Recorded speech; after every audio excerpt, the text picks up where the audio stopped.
afternoon, everyone. I'm going to call the meeting to order today for Tuesday, October the 29th, 2024. Hard to believe we're the end of October already, but the weather's cooperating, so we can't complain. I would like to ask Trustee Gannett if he could pull up the territory acknowledgement for me, please. Thank you. We acknowledge that the land on which our school and district buildings are situated is a traditional unceded and unsurrendered territory of the Algonquin people. We also recognize the enduring presence of all First Nations, Inuit, and Métis peoples on the land which we gather here today. Thank you, Trustee Gannett. And if I could ask Trustee Kaiser, who I believe is with us virtually today, to do the invocation for us, please.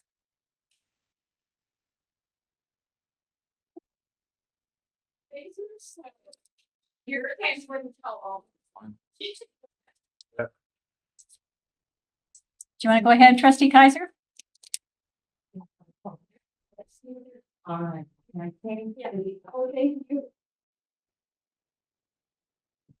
Can you hear us, Dave? Okay. He's still showing mute. Are you still muted? Yeah.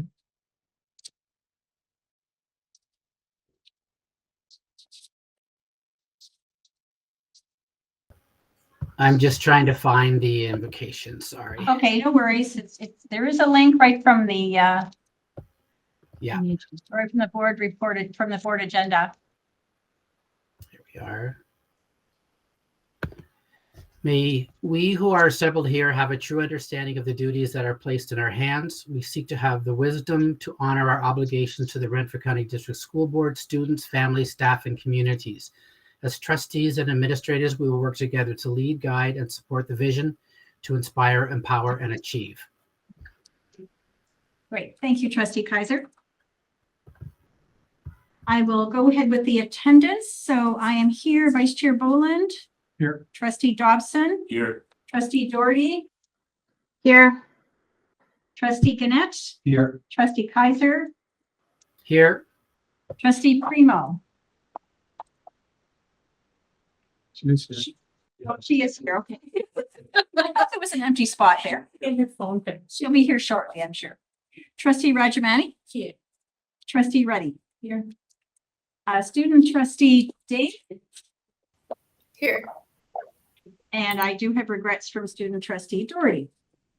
For senior staff, Director Nemi here, Superintendent Barnes. Here. Superintendent Poirier here, Superintendent Smith here, Superintendent Kronwald Here. and Superintendent Nickel. Here. Excellent. Wonderful. All right. Thank you for that. I do now need a motion to approve the agenda, or unless there are any other additions to the agenda, perhaps I should ask that first. Are there any additions to the agenda at this point? Seeing none, I need a mover and a seconder to accept the agenda. Trustee Gannett, thank you. And the seconder, Trustee Dobson. All those in favor of accepting this agenda? And that's carried. Thank you very much.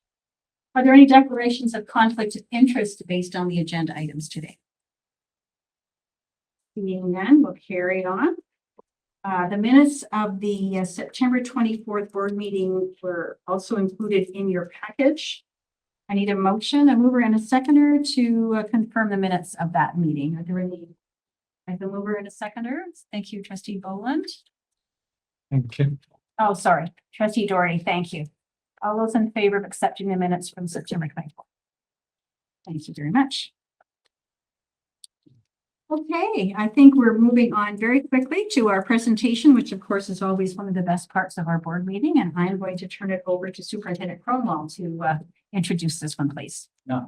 So it's my pleasure to introduce Melanie Bertrand, our K-12 instructional coach for Indigenous education. She's here to share a story of embedding Indigenous ways of knowing through building relationships at Killaloe. Welcome. Would go with everybody, you can stand. Okay. Great. Flicker's going. Here you Oh. go. It's just forward. I will miss that. All right. Melanie, you're welcome to sit or stand, whatever some comfortable doing. Oh, Whatever works for okay. you, okay? Absolutely. Yeah. Okay. I'll stand. Okay.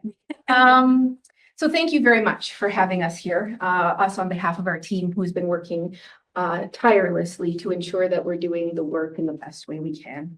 In education, we're often left with the overarching question, how do we know our work is making an impact? How do we know that our efforts are moving students to take their next best step forward? For our team in Indigenous education, we know because relationships are built, trust is established, and commitments have follow through. A year ago, November, our team doubled in size. This allowed us to build more relationships, educator to educator, educator to student, and then to help foster relationships between students, regardless of their ancestry. When relationships and trust are built, the circle strengthens. We learn we can rely on others in the circle. A strong circle or community builds strong children. And as we help move reconciliation forward and answer the calls to action, specifically 63.3, we know our work is making a difference because students see themselves reflected in their learning environments. We are open to exploring diverse learning spaces, and we openly welcome worldviews that may not necessarily align with what we grew up with. But because we know better, we endeavor to do better.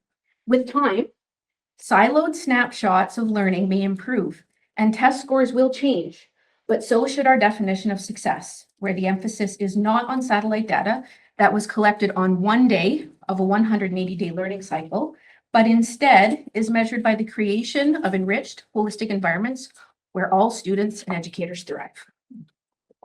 This is a piece of artwork that was done at the school that we're going to talk about with my kinder group.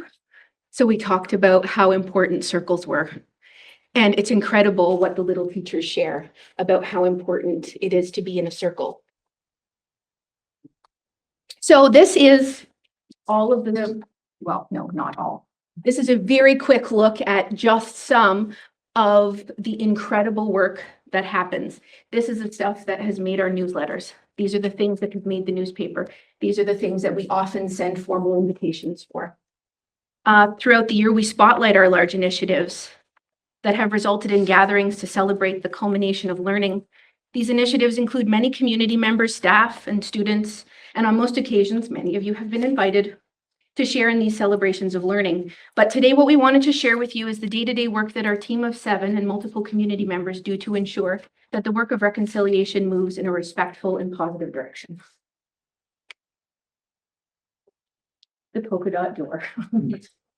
So this is what is happening before all of this, or oftentimes to ensure the success of these big events.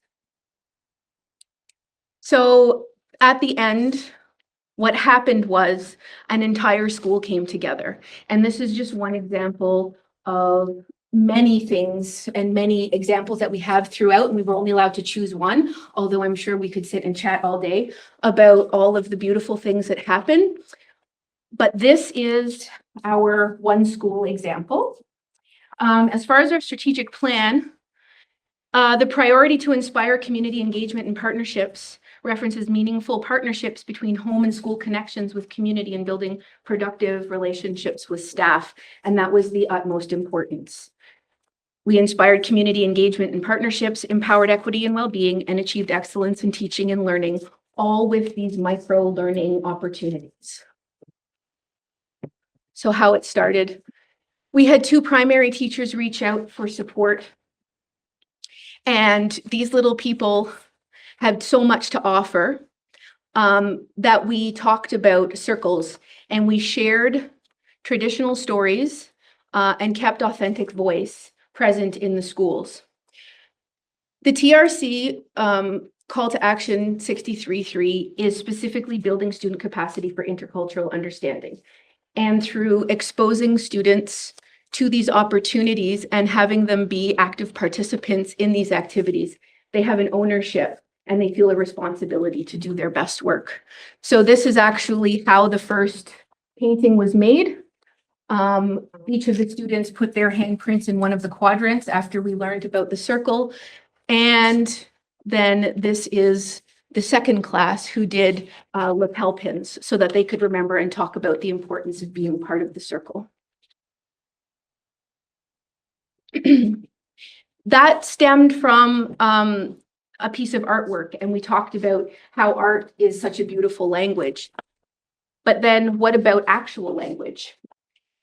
And these two teachers were really, really interested in having a specific family supported, primarily through language, so that their children could see their culture and language reflected in the school, because they had moved from out of province and really wanted to feel like they belonged and they could see some of the teachings that they shared at home. So I and our team went to all of the places we could think of to find some of the most beautiful visual representations of language and culture that we could, that would support this family, so that when they walked through the halls, they could see their language on the walls. And what's really beautiful is how readily it was recognized and how excited they were to see things. Picture books. So picture books were also purchased in order for children to take their read home or read at home time. Could be done in either Cree or English, depending on what the children preferred. So identity is often deeply rooted in language. Hearing and seeing and even speaking language in and outside of the home creates that sense of belonging. These visuals also provide an opportunity for students to share their language and culture.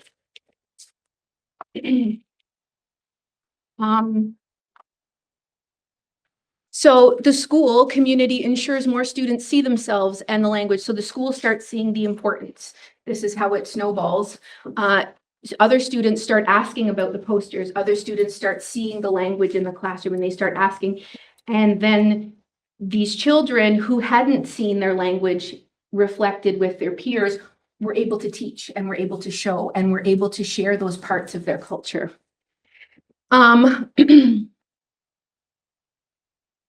So because it's not just about language, it's about a full expression of ideas that cannot be translated.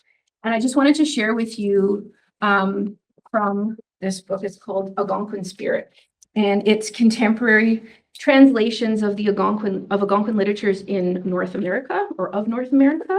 And this is a gentleman by the name of Louis Bird, and he is Swampy Cree from the Omashkego nation.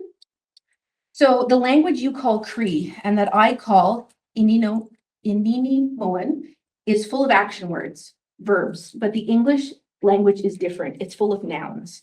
And when I tell a story in my language, the words I use are more like moving pictures of activities in the bush. The stories are full of verbs that describe action. The stories are also very visual.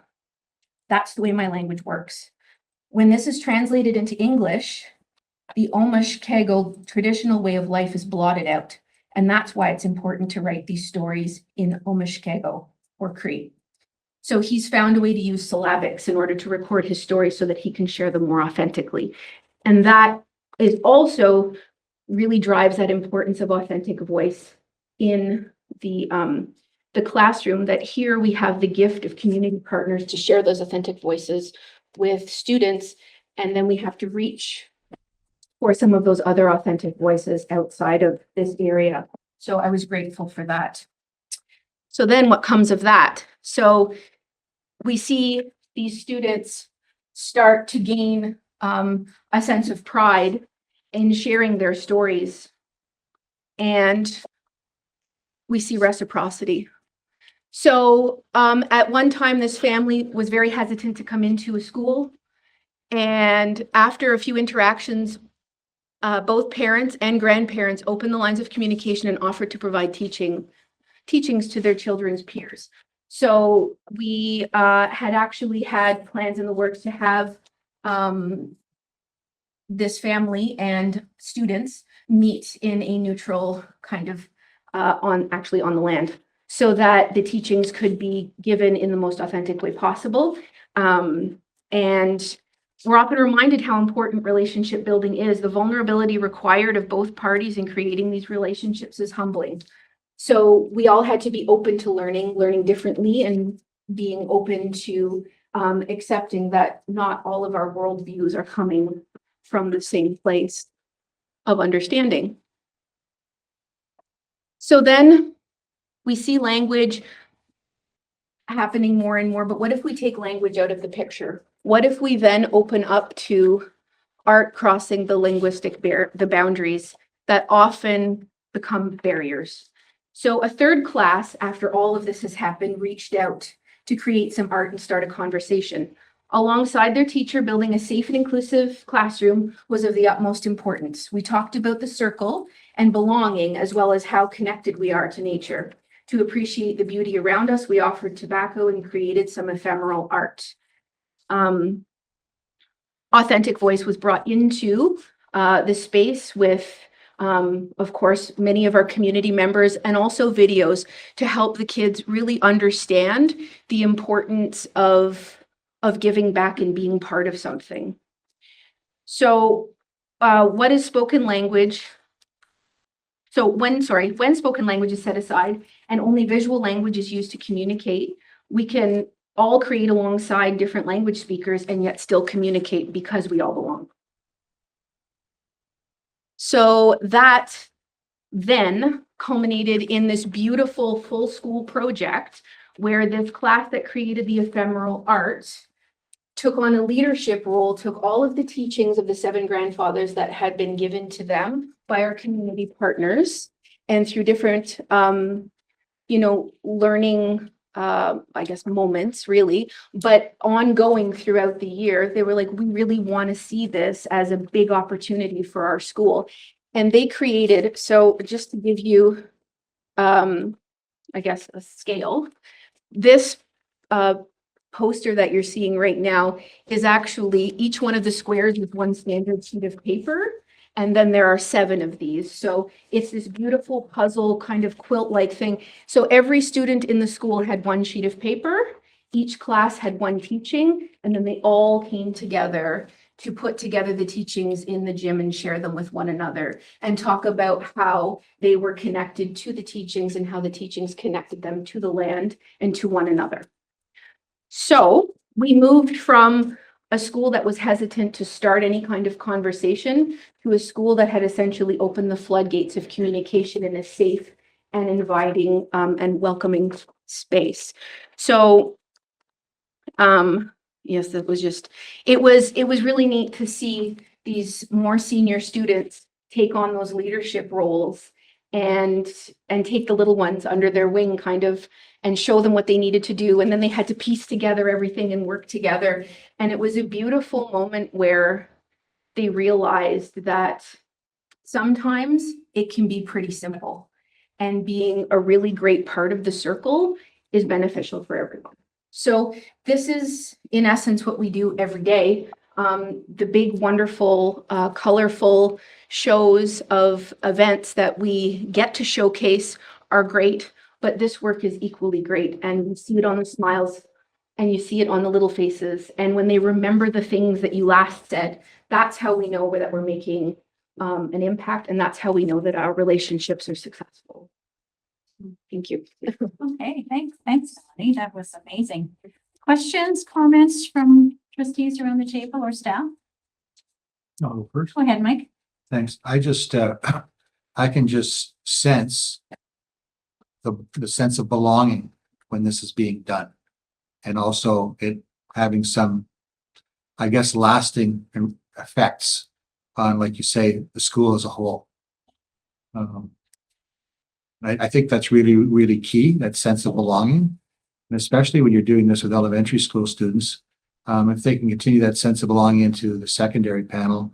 I mean, we've seen that if you have a strong sense of belonging and community, chances are you're going to stay in school. So just, it would also be hidden agenda. This is also help with the graduation rate too, as I see it. Thanks for the presentation. Other comments, questions? Go ahead, Leo. Thank you for your presentation. So for this school, are we planning on bringing it to other schools, like the same idea to have that sense of belonging and community?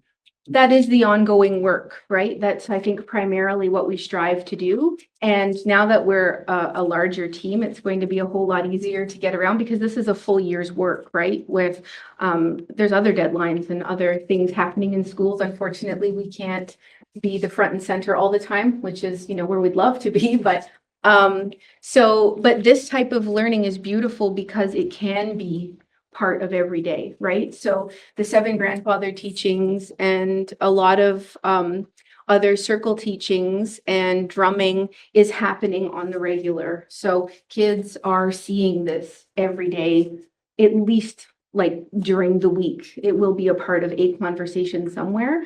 And the excitement when they know that they get to partake in some of this learning is really exciting. So we do know that it's definitely an everyday thing that we're hoping. But it's improving drastically as we can get around to all schools. Because although it's really sweet when we see the little ones, our high school students need it just as much, right? They need to be reminded how important it is to not exclude people from the circle and what it means to be a good community member and a good human. And so fortunately, this naturally is such a beautiful way to remind them of that. Hopefully by getting the younger ones, not ignoring the older ones, but, and each and every year, they'll bring that, Absolutely. them all along. Yeah, absolutely. When they remember all the things, it's pretty heartwarming, right? Yeah. Thank you. Okay, thank you. Let's go ahead, Kristen. Perhaps I'll just build off of what Melanie shared so far. For our board presentations this year, we're going to try to highlight some schools and a specific school each time. And so to sort of bring up to life some of the board reports that you'll have in your package. So today, Tina and Superintendent Cronwald are presenting about the board action plan for Indigenous education. That's a board report. So the presentation is sort of like, what does that look like in one school? That's what we're trying to bring to you in a board presentation. However, like this type of work is happening in many schools, especially with the increase in the size of the Indigenous education team. And what I want to draw our attention to is the fact that multiple curriculum documents have this as a requirement in the curriculum document. Indigenous education, truth and reconciliation, teaching different worldviews, learning about different cultures. That's part of the curriculum, and which is what we have to follow. So it's happening in all of our schools with the support of the Indigenous education team. Okay. Any other questions or comments? That's great, Melanie. Thank you so much for Have a good sharing. day. Thank you. Perfect. Yeah. Yeah. Perfect. Thank you. Thank you. Yeah, I was gonna take it as my gift. No? Oh, darn it. I didn't get a starting gift. I'm gonna take that clicker. We might need that later on. Okay, I think next on our agenda then is our director's report. Thank you, Tara. So the report was added this week. So if you downloaded the package last week, it would not have been in there. It is in there now. There are 4 topics in my report. The first one is about the October 11th Professional Activity Day. We're very proud to share that we had a Central PA Day hosted at Fellows High School on Friday, October 11th. The theme was empowering student engagement and well-being, which through consultations last year, we had identified as being our top priority out of the student achievement plan. The day started off with a keynote presentation by Dr. Ross Green on how to support students who have concerning behaviors. And from my perspective, his keynote was excellent. I thought that the information that he gave to us was so timely, relevant, and informative for a variety of different types of staff who attended that day. And then the middle part of the day was breakout sessions that were facilitated by our very own staff. A variety of different breakout sessions were offered to staff. I attended a breakout session on community circles. I attended that because as you know, we've been attending training called the Art of Hosting, and using circles is a part of the Art of Hosting. And I wanted to see if the training we have been using or providing in our CDSB on circles, if it aligns, and it certainly does, which is great. And we can build off of the great work that we already have going on with community circles. And then the final part of the day was the third block was school team meetings. So principals and vice principals facilitated a debrief with their school teams. And we received a lot of positive feedback from our admin that they really liked having a debrief right at the end of the PA day, because sometimes you go to a central PA day and you do a whole bunch of workshops and you walk away and no one builds in time to debrief or discuss. So the feedback was very positive that we, instead of having another breakout session, for example, we gave them time and they focused, there was flexibility in what they used the time for. It could be to some school staff, they shared the sessions they went to and what they learned. Other school staffs, they sort of applied that learning to their school improvement plan, and like different teams took different approaches. But the feedback was that third block in how that was structured was very positive. So from my perspective, and I think exec council would echo this, we really thought having a central PA day was valuable. And we look forward to continuing that hopefully in the future. And I just want to take a moment to say a huge thank you to the organizing committee. There were a variety of staff. I think I counted up 15 on the list of thank yous I want to send out. 15 staff were on an organizing committee, and then I think we had around 40 breakout sessions or so. And so like I wanted to thank all the staff who facilitated the learning for the rest of us. So that was great. Student Senate kicked off not that long ago with their first meeting. So huge thank you to Trustee Grace Ding and Sydney Doherty for co-chairing Student Senate with the support of Superintendent Nickel and Krista Rakowski, who's our Principal of Student Success and Innovation. Lots of great topics on the agenda. We had Justin Jeffrey, the General Manager of Transportation, attend and give a presentation. I think it was informative for the students to hear a little bit and timely with what was going on with busing. So that was timely. And then I sort of introduced myself to the students because some of them are new to Student Senate, and then use most of my time to engage in a discussion with the students about the changes to PPM 128 on the Code of Conduct. As you know, we have some changes that we had to implement at the beginning of this year related to cell phones, social media, vaping. And so we just wanted to have a preliminary discussion to get their feedback about how they think things are going. And I have to say, the feedback that we received from Student Senate was excellent. Lots of really positive feedback about the changes that they're seeing in schools, which was really nice to hear. And then also they gave us some really good, reflective comments to consider as we move forward.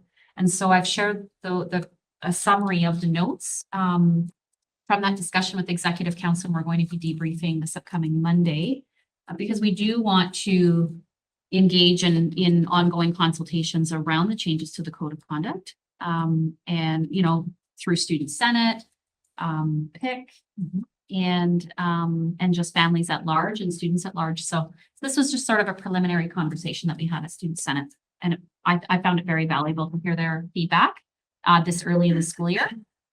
The third topic here is Clermont-Ferrand. As you know, we have an agreement with this academy in France for a French student exchange. And so we are looking at having a reciprocal exchange this year in semester 2. And it's going to be for our students, it'll be grade 10 students who are going over there. And so Superintendent Nickel and Krista Rakowski are supporting that work. And we look forward to bringing you more information about that. But just wanted to give you, let you know as a little update that is ongoing. And it's an opportunity for students, any students who are studying FSL beyond grade 9. So it could be French immersion, extended French if that's available in the school, or core French. It could be, students in any pathway can look to participate in this opportunity. And finally, I've been emailing you about the trustee professional learning plan, and I thought I would put it in writing here so you could kind of see it in one spot. So in September and October, and so we've been sort of working on this. I've been supporting Chair Humphreys and Vice Chair Boland with this, getting their feedback, just to support you in your role. Some of you are newer to the role, some of you are seasoned in the role. But just like staff, it's always good to have ongoing professional learning because, education's always evolving. And so we sent out a survey last spring to you. You gave us feedback about what you thought were the important topics for your professional learning. So we took that feedback and we organized the plan. And so the September and October, we had human rights and equity training with Tana Turner. I hope you found that valuable. We're going to continue our learning related to governance. So we did the session with Marion last year. So we're going to do that book study And we've broken it up into 3 parts. It's always going to be before either a committee's meeting or a board meeting, so you're coming in anyways. That email broke down how we're going to do that with the book. So that's November, December, January. And then we thought, okay, well, if we've just done the book study and we've had more meetings, then maybe we could have a follow-up session with Marion Thompson Howell on governance. So that's scheduled for February 11th. She's confirmed with me that she's available on that day. And then March and April, we're looking at Indigenous education and Indigenous rights as the topic. And then in May, we have Take Your MPP to School Day, which is an OPSPA event. So we thought last year that went very well. And we thought we could tie a school visit to it. So that's kind of, and then like a little debrief about whatever the topic's going to be. So that's kind of what we've mapped out. It's been a bit of a, it's been evolving depending on people's availability and what made sense. But I think we've pretty much landed the plan for this year. So I just thought I'd put it into this report so you had it in front of you. Okay, thank you. Okay, any questions or comments for President? Go ahead, Mike. It's been some time since we had a countywide PD day, and I could just really see the buzz in the room. Sat beside Dave Dobson, and we quite enjoyed listening to not just what was the guest speaker, but just seeing everybody in one area. Just, they were there a long time before they needed to be, and just interacting. A lot of people I haven't maybe seen, that changed schools. And I just want to make one last comment. I was really pleased to hear the feedback on resurrecting subject council. I think that the teachers at whole, generally speaking, appreciate that, because I know the effort's been made to resurrect that. So I asked several teachers what they thought, and it was all very, very positive. So thank you very much. Okay, any other comments or questions for Director Cheney? Go ahead, Leo. Yeah, same thing as Mike had said, like I appreciate getting the invite and listening to Dr. Green, and then just hearing the buzz and yeah, so it was good.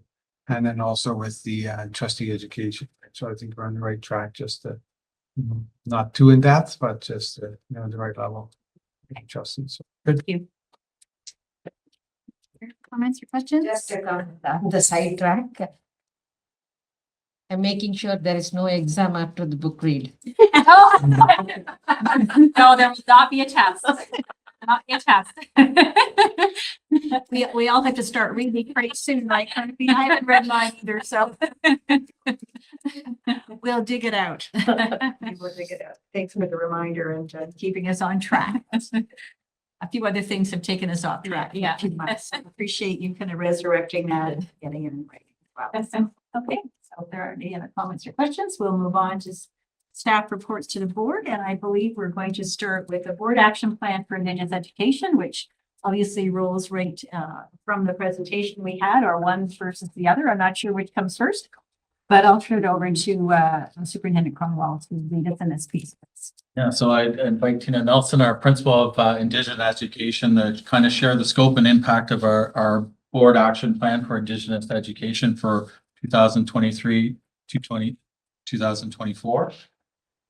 So it's really arriving at Renfrew County. It's been an honor. Like, it's amazing to sit down and work through this, because it was kind of last year, and just to listen to the scope and get to know the team and everything.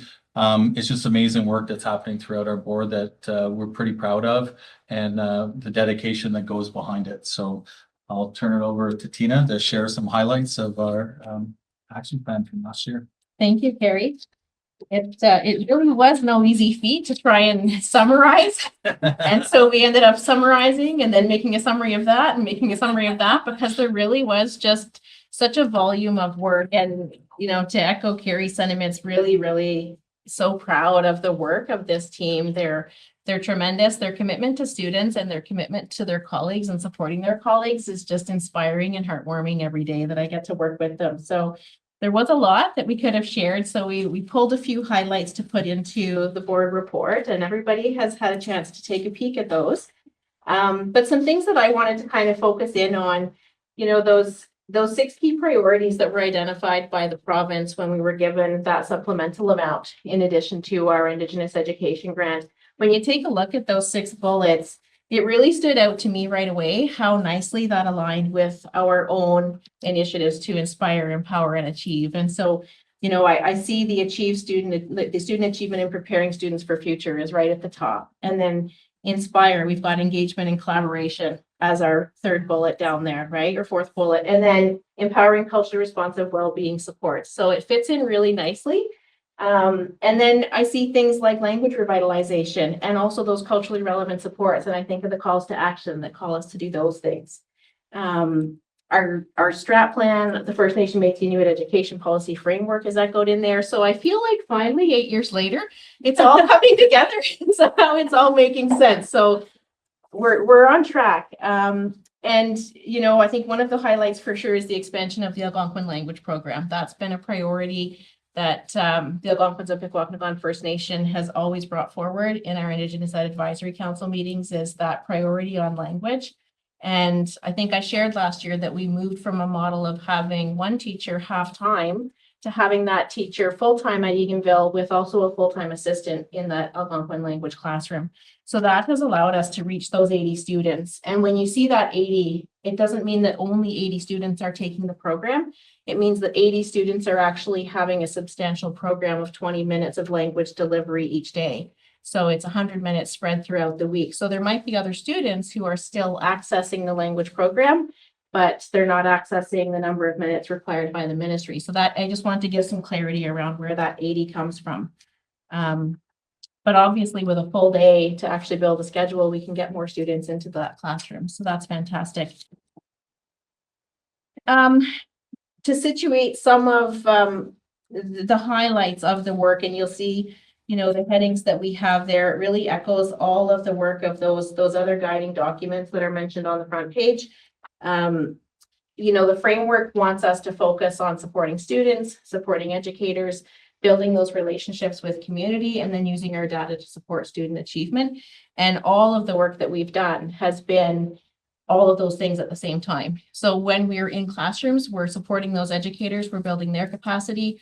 That work isn't done in isolation, it's done with those community partners, and we're building that intercultural understanding among all students. So we're doing all things, and we're trying to gather the data as we go to measure those impacts. In terms of our culturally responsive mental health and well-being supports, we now have a memorandum of understanding with Pikwakanagan Mental Health, with Nojimo Health, and with Mashkwezi Manitou Foundation. So we have 3 different ways that students can access culturally relevant supports. And some of those are virtual and some of those are face-to-face. So we feel like we have quite a variety of options for students, and some of those are even available in the evenings. We do have some work to do in terms of creating awareness about those programs and accessing them. And part of what we'll be reviewing with our Indigenous Ed Advisory Council is, do we need to increase some of those face-to-face supports for our students? So that's one of the things that we'll be looking for this year. In terms of making those spaces more welcoming, we have been testing sites, and smudging is available in many sites now. Students can go and smudge, and we've identified rooms where that's available.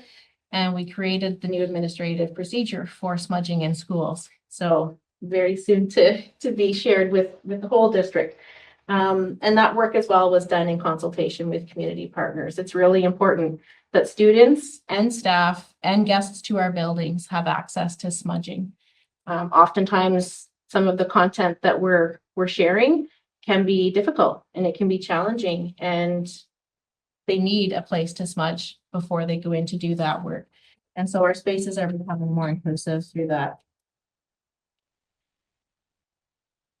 In terms of the professional growth, beyond all of the professional development that goes on with our co-planning and co-teaching and going in and working with educators, and, you know, beyond our big days where we bring people together, we supported 13 different educators with subsidies so that they could do professional development courses, whether it was an AQ course or a certificate program. So they're accessing that. It seems to be increasing each year. So there is a growing interest among our staff to get as much professional development as they can in this area. And we were fortunate that in April, our team was able to put together 6 different modules for staff to attend. So some of those topics included smudging. We knew that would make sense. If we're going to have a new smudging AP, we needed people to understand what that's about. as well as accessing supports through Jordan's Principle, Child First Initiative, and Métis Nation of Ontario advocates. Just building some awareness about that and the eligibility and how it works. We had one on community relationships and reciprocity, because we want them to understand, you know, as nice as it is to put in a request to our team to have someone come into our space, we need to think about where's the reciprocity for the people who are coming in to give of their time and to share their knowledge with us. And so we're really careful now to go out and work with the classes to think about how are you going to recognize this partner when they come in. They're our co-educators, they're not just guests. What are we going to do and how can we give back, right? And so there's a lot of thought that goes into preparing those gifts and those things for the people who are coming. As well, we have to continue to build that awareness around self-identification and what it means to create those welcoming spaces. So that was one of the modules on the April 8th PA Day. And we've seen our self-identification numbers grow. That's listed there in the impact. So it just keeps climbing. And we included some of the numbers there just so that you could get a sense of how much work was really happening. And so when you see 436 occasions for students and staff to learn with community partners in the room, sometimes that might be 2 people on the same day or 3 people on the same day. So it's not necessarily 436 events, but it still is overwhelmingly impressive. I think when I look at that and I think of the number of school days and the number of students who actually had the opportunity to sit and listen to somebody who carries the teachings and to have these authentic voices in the room with us. We're really grateful for those relationships, and a lot of work goes into building those relationships. Having a team of 7 certainly facilitates that because everybody has their network and their connections and their circle. And it just keeps building our circle of people who we can call upon and who we can ask for guidance.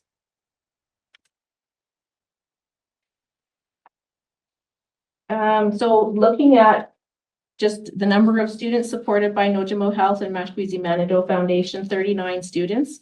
And of course, that last memorandum of understanding, we had that signed near the end of March. So that was just April, May, June, and then September and October primarily that we've had those 20 days through the foundation where students could access support.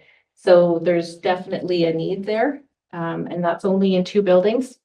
We've had those supports available at Fellows High School and at Madawaska Valley. So it alternates on Thursdays. So the students have 2 days a month at those buildings where they can access that support. And then as certain needs are expressed, if we do have a situation where there is a student who requires that kind of support and they're in another building, we have made some exceptions and we've had them go up and work with that student.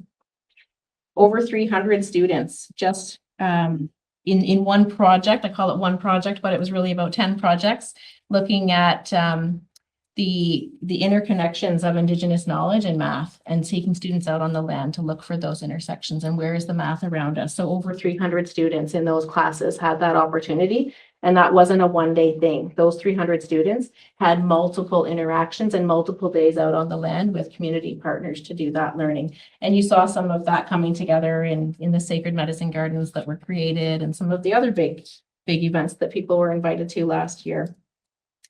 So in terms of how this helps us for going forward and going into our 24 and 25 action plan, we have a new system team, a lot of new members. And so the system principals have been working on that cohesion and really aligning the work so that we can bring those teams together and make sure that we're all working collaboratively rather than in little silos. That new student voice forum that we have, we want to make sure that we access that to get their feedback and guidance on what should that action plan look like. That was something that was missing before in our action plans because we don't have a student who sits on the Indigenous Ed Advisory Council. And the sentiment was that there wasn't one student who felt comfortable coming and being that voice for everybody, but that they did feel comfortable among their peers. So we have a whole separate student voice forum that has worked with Student Senate and will now also work with the IAC to give us that feedback to help us. Supporting our Indigenous students' success. I see that, and we're trying to align those goals with some of the initiatives in our new student achievement plan. And I see already the ways that will work really well. And so this year we've been a little bit slower in terms of identifying all of our goals of the action plan because we want to make sure that we have that support from the Indigenous Ed Advisory Council. But I've been really careful with the team to say, so here's the thing that you really want to do. Now, how does it connect? So how is it connecting to our student achievement plan? How is it connecting to TRC? How is it connecting to the framework? How is it connecting to those 6 priority areas identified by the ministry? And if it's ticking these boxes, is it also spreading the work out across the district? And are we hitting different divisions and different subjects so that we know that the work is really being as equitable as possible?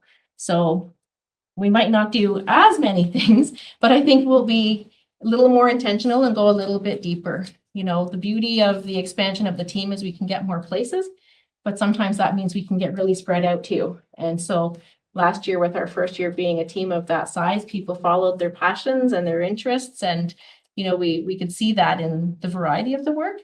But I'd really like to make sure that there's more cohesion and that they're working together so that there isn't one particular project or initiative that is this person's project or initiative, that we're all doing it together. I think that's it for that part. I don't know if I'm over my time or not, but I'm happy to give more detail on any of those pieces that were in there if there's something that you want more clarity around. Okay, questions, comments for Tina? A lot of work has been going on. That is for sure. Go ahead, Mike. I've had the pleasure of knowing one of the coaches and known him since he was in high school, and he's invited me in to several of his sessions and meetings. And I just you put near the bottom of page 2 impact, and you know, I've had the pleasure of actually witnessing the impact this individual has with students. And you know, when you look at the profile, you know, 208 Indigenous students in grade 8 to 12 who transition pathway planning, jobs, placements, peer relations, advocacy, immediate needs, clothing, hygiene, nutrition, and connections to culture, family, and community. It's just a very inclusive package, and it's tailor-made, not just to be holistic, but it's also tailor-made. I've seen this individual take students even one-to-one or in small groups and just sort of has them in the palm of his hand. And if you haven't witnessed that, please take some time if you ever get an opportunity to go in and get invited to watch some of these coaches work, because that sense of belonging. I mean, I see students sometimes waiting out in the hall to see this individual just patiently waiting, and they could be doing other things, but there's a bond there. So I just wanted to note that. Thank you very much. Thank you for that, Megan, for reminding me. It truly is heartwarming to see, and the number of people who've come in and every lunch hour there's something, and they have the Young Knowledge Seekers group, and they come, and sometimes they're making things, and sometimes they have local employers who are coming to look for youth, you know, to hire, or, you know, there's somebody there from the college, or the OPP are in, and it's just continually building these relationships so that when the students are no longer here at school with us, they still have these connections out there in the community. It's just beautiful. Questions, comments? Go ahead, Leo. Sure. Thank you. Lovely presentation. Just 2 things that come to mind. So those poor 40 community members, right? So like, you know, it seems like even when I was doing, you know, with my kids with Boy Scouts or hockey, it was always the same parents that would volunteer, you know, and once you volunteered, right, then it was like, you're like on somebody's mailing list. Hey, I saw you over here, right? So I certainly appreciate them coming in. You know, roughly it's what, once a month that, you know, each of these 40 people came in. You know, so it's, appreciate you know, their commitment to our students learning. And then the other thing I noticed, you know, which is a good stat, was, you know, 1,080 students enrolled in secondary First Nations Media and Inuit studies, you know, so that's a large percentage of our secondary students in these courses. So that's good numbers. That's just 2 of the highlights that I picked up on. Thank you. Your questions or comments? I had one question for you, Tina. I know you've been a leader in this for a number of years now, and I guess I'm thinking back to, you know, a number of years ago, the information we would get would be great, but it seems to have just ballooned. Is that the sense you have, or how do you feel about, when you first took on that leadership role to now? Because I'm not sure how long you've been in the position, but for a while. Years. Yeah, okay, so 8 years, Yeah. kind of from the beginning, right? Yeah, absolutely. So how would you describe the growth, I guess, in the last 8 years in a few words? It's unbelievable. It really is, like, just the volume of requests from educators who want to do the work, and now we can actually respond efficiently, right? Before, when there was just one person, you'd say, well, I have an opening 7 weeks from now. Mhm. And you just felt like you couldn't keep up with it. And, now there's 7 of us, and there's still just as much, like, the demand has grown. So we still feel like, wow, like there's a thirst for it, and people are committed and they want to do the right thing. And the number of students who we can reach, that just wouldn't have been possible. So it definitely has grown. We are more organized. There's better alignment because we all kind of complement each other in terms of our strengths and our gifts that we bring to the team, right? And so even just tracking it and being able to measure and holding each other accountable and saying, okay, well, that sounds great, but what's it going to do? And how do we know it's going to actually make a difference? And, we can't just do things because it's going to be great. We need to do it because it actually fits with all of the other things that are guiding our work. So tremendous growth, and the momentum it hasn't been lost. There's even more people coming forward and wanting to take courses and people wanting to work with us. So I think it's just positive. The growth has made this possible. This wouldn't have been possible with one person. Yeah, absolutely. We're going in the right direction.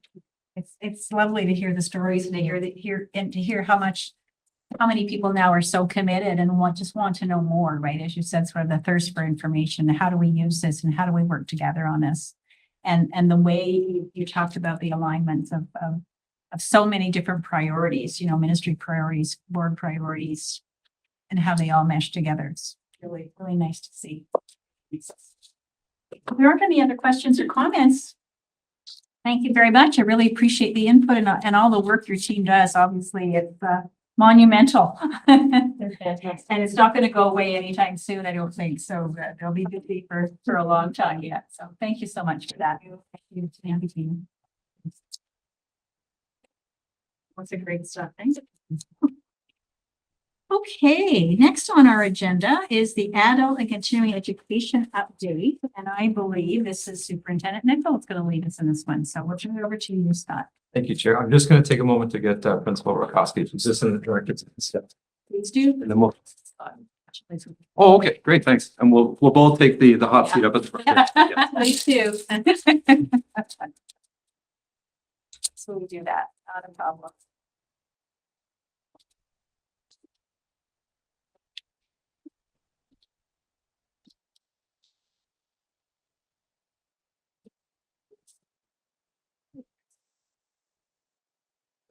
Just wondered.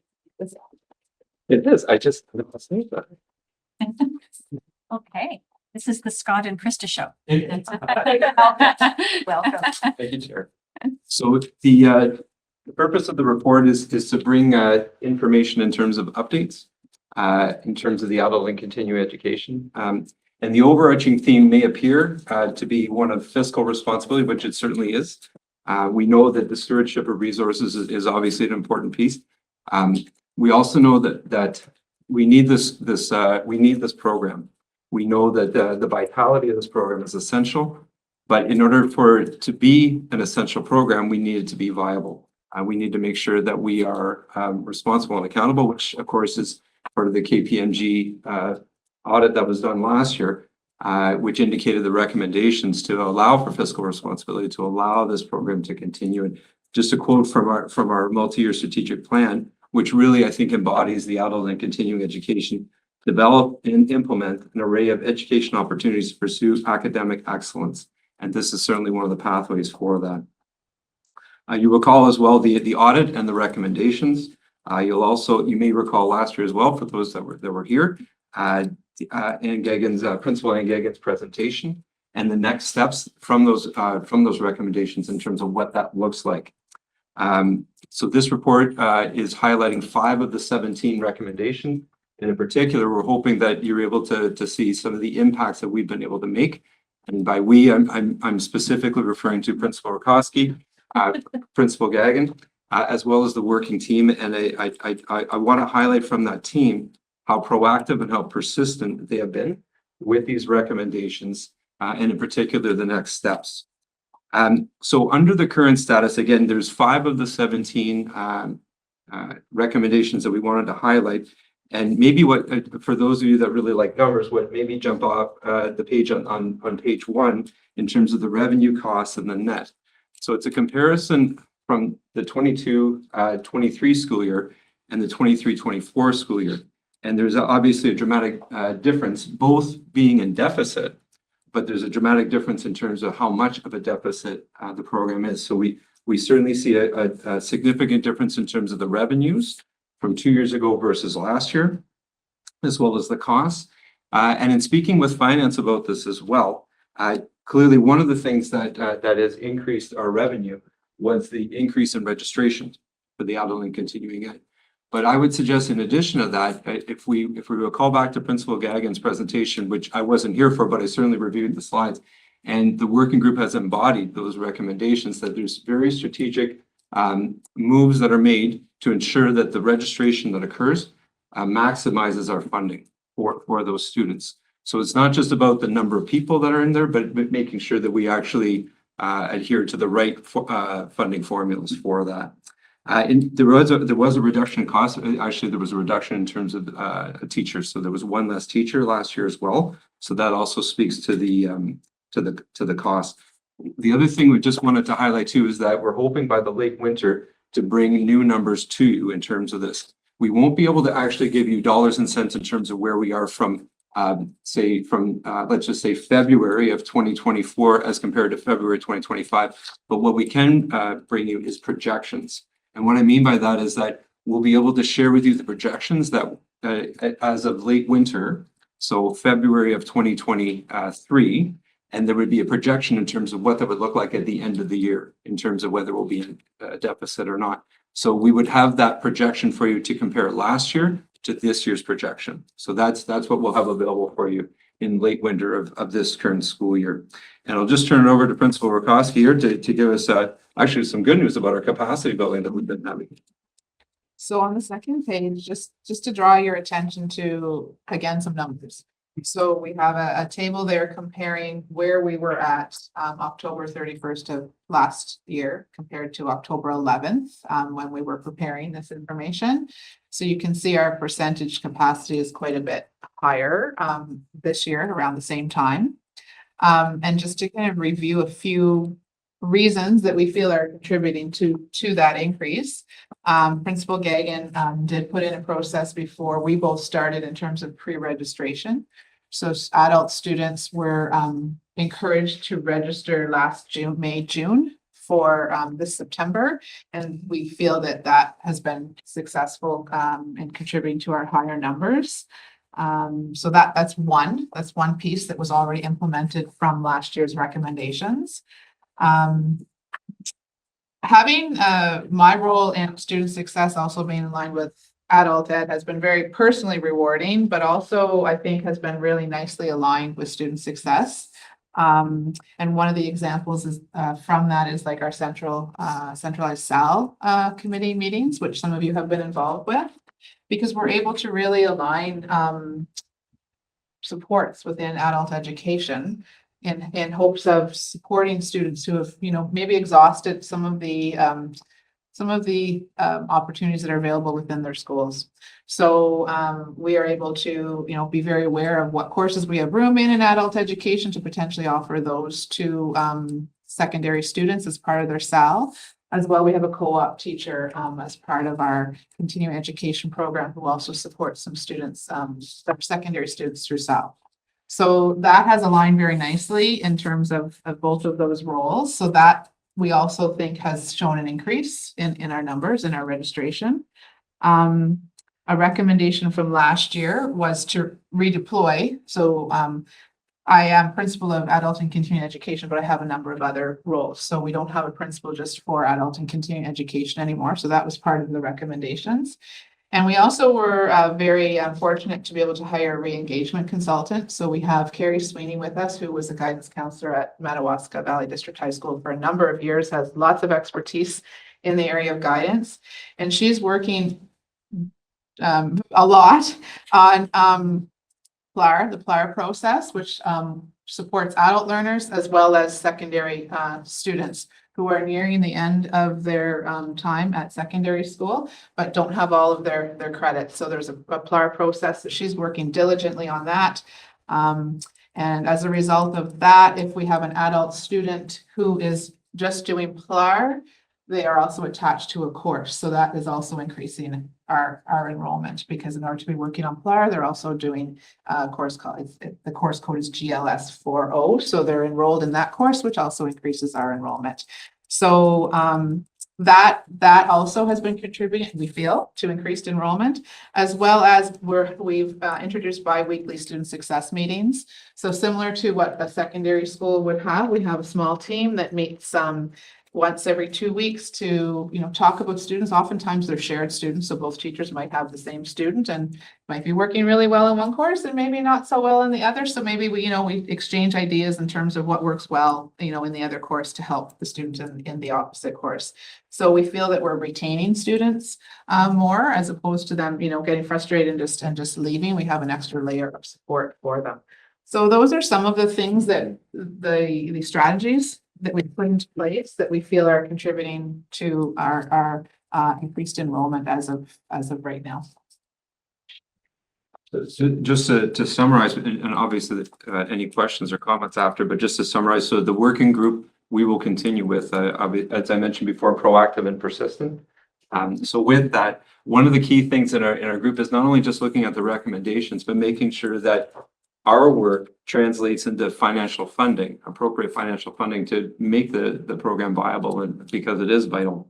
In addition, the work not only in terms of that Principal Rakowski does with the secondary schools, which is obviously part of our adult and continuing education program. Those are some of our students, but also looking into the communities and making sure that we're able to continue connecting with the communities to ensure that they're reminded that we have a vital and viable program in adult and continuing education. And the last summary point is that we look forward, not only to share with you, but we look forward to getting the information about our projections based on all the heavy lifting that the team has done in terms of how we are set up for this current year fiscally as well. Okay, that's wonderful. Questions, comments, queries, wonderings? Yeah.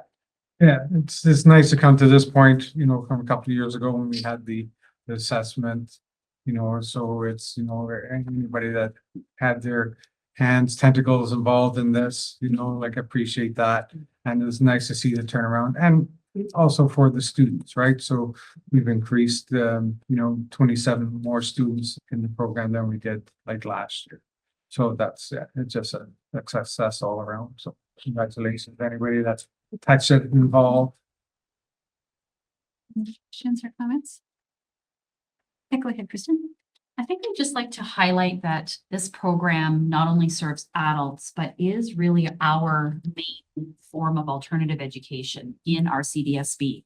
And so when we look at a very small deficit of $32,000, it's worth $32,000, way more than that, in the sense that it is our alternative education program right now. So because students who are under 21 who could still access our 7 secondary schools, but where that model is not working for them, they can access education through this program and help them earn and they can access PLAR through the re-engagement lead. They can access paid co-op and ultimately get their Ontario Secondary School diploma, which we know will drastically improve their quality of life. So Executive Council is very comfortable having a small deficit for this program because it is an extension of our secondary student success programs as well. And so I just wanted to highlight that, that this is not it is not just a program for adults. And it really is vital in terms of being a critical student success strategy in our CDSB. Go ahead, Mike. Yeah. Where we're at now compared to where we were a year or two ago. I remember going home after a meeting and listening to the consultant's report. And I was shaking my head, saying, where are we going to go, or how are we going to challenge this? And I'm just pleased to hear that It's come a long way. And I still know there's going to be some bumps in the road, but it's gathering that group of highest risk youth that are, 16 to 21 and just reaching out to them saying, no, you can still do this. And I think that's really, really key, because once they get out there and they're 22, 23, 25 and other things take over, it's really, really hard to get them back. And some of them do come back in their 30s or 40s, but I'm sure in talking to many of them, they wish they would have done it between, let's say, 18 and 21, because they didn't have all those other obligations, whether it be rent, whatever they're going through. They may still be living at home. So thank you, because I was pretty disillusioned and frustrated after hearing the initial report a year or two ago. And, things are evolving. And I do like what our director said. It is sort of our catch-all. Because it's, it's like pay society now or pay it later. And if we can pay it now, and we can somehow, in a very creative way, manage to get them that piece of paper that's going to open doors, their opportunities are much greater. So society will truly pay for those who still don't make it, even though it's fewer, especially with our local youth in our own county, many of whom will stay here. They have much more opportunity of being, I guess, quote, generally speaking, productive members of society versus some sort of burden on society, generally speaking. So thanks again. I know there's been a lot of thought put into this, and I guess my frustrations and anxieties are lesser. So thanks again. I think we can agree with that, Mike. I know that all of us feel that adult continuing ed is such an important piece of what we do at the board as well. And sometimes it maybe doesn't get the attention that it needs to. So I think with the review that we had done, it maybe brought it all to the forefront, said, okay, how do we fix this? How do we improve it? How do we make sure that we can provide that support, not only to our students in need, but also the general population, because some of them also need that support. So the working group, you did say the working group is still working together. Can you talk a little bit about that and where you're at with that? We just met today, Okay. as an example. So, and then for Principal Krosky and I, we went through the list and just to check in where we are at. At a certain point, I actually had to leave to go to another meeting with Director Nemi. And so what was key though, and I'll let Principal Rakowski talk more about the details, but what was key was one of the first messages that she said to the group when we gathered back together, because it's our first time together this school year, was that for the rest of the group, and it was just a smaller group working together before we meet as a larger group. But with this smaller group, they have been together in the adult and continuing education world for years, whereas for us, it's been months. And so Principal Rakowski did a really good job of setting the stage, if you will, for that meeting by saying that their voice was the most important voice during the discussions that we had for that meeting. And when I left, that was certainly the case. When I returned from our meeting, when I came in, there was Sharon was at the table, and so admin assistant was at the table with one of the people from the working group. Krista was with the other two, and just working through some of the details and some of the wonderings and presenting as we should be co-learners, because they have been on the journey a lot longer than us. So our job for that day, for this day, was to do a lot more listening to their experiences and their challenges and their understandings about as an example, the registrations and the processes and the programming. And so we look forward to having another meeting within the next month. But again, it's going through those and then just checking in where we're at and what are our next steps. So they have a long range plan already set up that they actually established last year. Sorry. No, that's okay. You did Yeah. a great job. Yeah, so we basically went through a number of things that have already been put into place, and they reported on how they felt they were going. They have some other ideas for going forward. I will be honest, there's a lot of stress, right? In terms of, will we still be here next year? But I think that they know that we're still working, we're still working hard, we're still introducing new things, and we're not giving up. We have some pretty neat ideas and some people really willing to be innovative in how they proceed with their work. And I feel one of the benefits of bringing the group together, unintended, really, not the purpose of the group, but just like that cohesiveness of the group and an understanding of what each other's roles are and how they can work together to support the entire program, whether it's LBS or ESL or for credit, all those things that I didn't know about about 3 months ago that I'm learning about too. So they all said, thank you very much. They really appreciated today's time to work together and are looking forward to our larger working group in the next, in November. That's the plan. So that's where we're at. And, we hope to bring more good news the next time. They actually wish us good luck tonight. Well, that's promising. No, that's great. I know that as you mentioned, that core group that's been in the adult and kids day in the ed for a long time. They're very passionate about whatever they do in the program. And so I know they bring that passion to the table for everyone to hear as well. So they'll come up with some great ideas and it'll just be a matter of figuring how it will all work out. So appreciate the update and good luck as well. We'll look forward to the next update for sure. So thank you for that. Thank you. Thank you.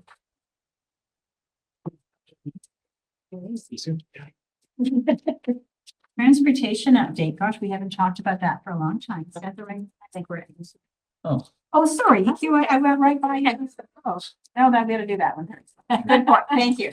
All right, EQAO is the next one on, and we're looking at sharing this one, I guess, with all three superintendents over here to start us off, but we're looking for. I'll lead us through it. Excellent. Yeah. Over to you, Carrie. So I'm kind of bringing to the board. Sorry. Sorry, Christina. I have a request. This is my second time going through these and I still don't really understand them. So explain it to me like we're brand new. How the numbers work. That's just my request to Yeah, simplify it a bit. I'll do the best I can, for sure. Thank you, Yeah. Carrie. Sorry for interrupting. Oh, anytime. It's good. So I'm bringing to the board the EQAO results that we received at the end of September. So EQAO is a key snapshot in time that monitors reading, writing, and math in grade 3 and 6, grade 9 math, grade 10 Ontario Secondary School Literacy Test, and it's part of our data-driven action planning and key indicators for our student achievement plan and part of our strategic plan for monitoring progress. So some context, in 2021-22, EQAO introduced modernized assessment program, including new digital student-centered assessments. So it was all computerized. Adaptive assessments for mathematics, which means that all students across the province do not answer exactly the same question. Rather, the questions vary based on a bank of equated questions. So there's similar questions, but it's not all the same. Flexible administration windows, and they also included, because it was online, the universal availability of accessibility tools such as text-to-speech, magnifier, line reader, calculator has all been expanded. New interactive reporting platforms, so how you're reporting the feedback back. So now within the achievement results on EQAO, there's now a 3-year timeline. So from 2021, 22, 22, 23, and now 23, 24. So now we have achievement over time that we can look at, which I included in the report. And the student questionnaire, also some of those attitudinal questions, we now have results over time as well. And then they've also included, to dig a little deeper into the data, some analysis of strands and skills within the math part of the equation. And also that it's aligned to the new math curriculum that came in 2021, 22, and the new language curriculum that came in 2024. So all those things, as EQAO adapts, new curriculum comes in, they also adapt their questions going through. So so now kind of everyone got the board report. So I'll kind of walk through the kind of data. So on the first kind of section, we have Renfrew County's primary EQAO data. And on the right-hand side is the provincial. Highlighted is our current year in 2023. So we have a decrease in reading in grade 3, decrease in writing in grade 3, and a slight decrease in math in grade 3. And we are currently below the provincial EQAO for grade 3.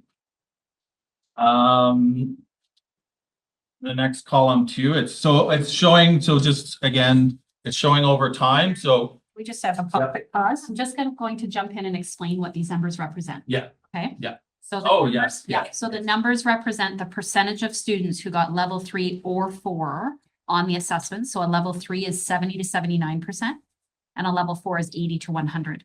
So it's like an A or a B, right? So for example, for grade 3, so for primary is like, it's administered in grade 3, but we call it a primary assessment because it's for grade 1 to 3.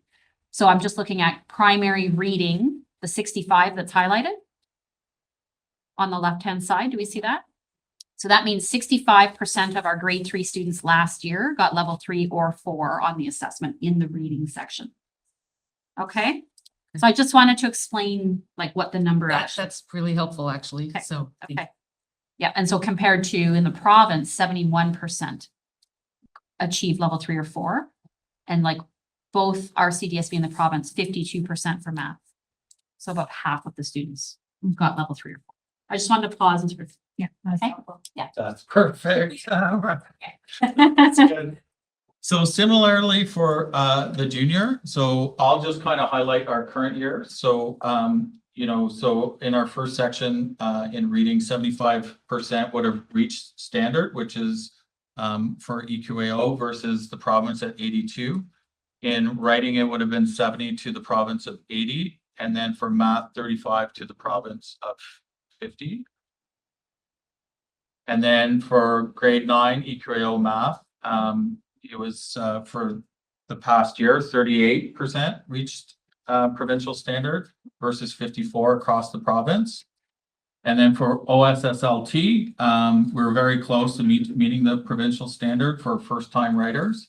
So reading that test and be able to achieve it. So we're very close on that.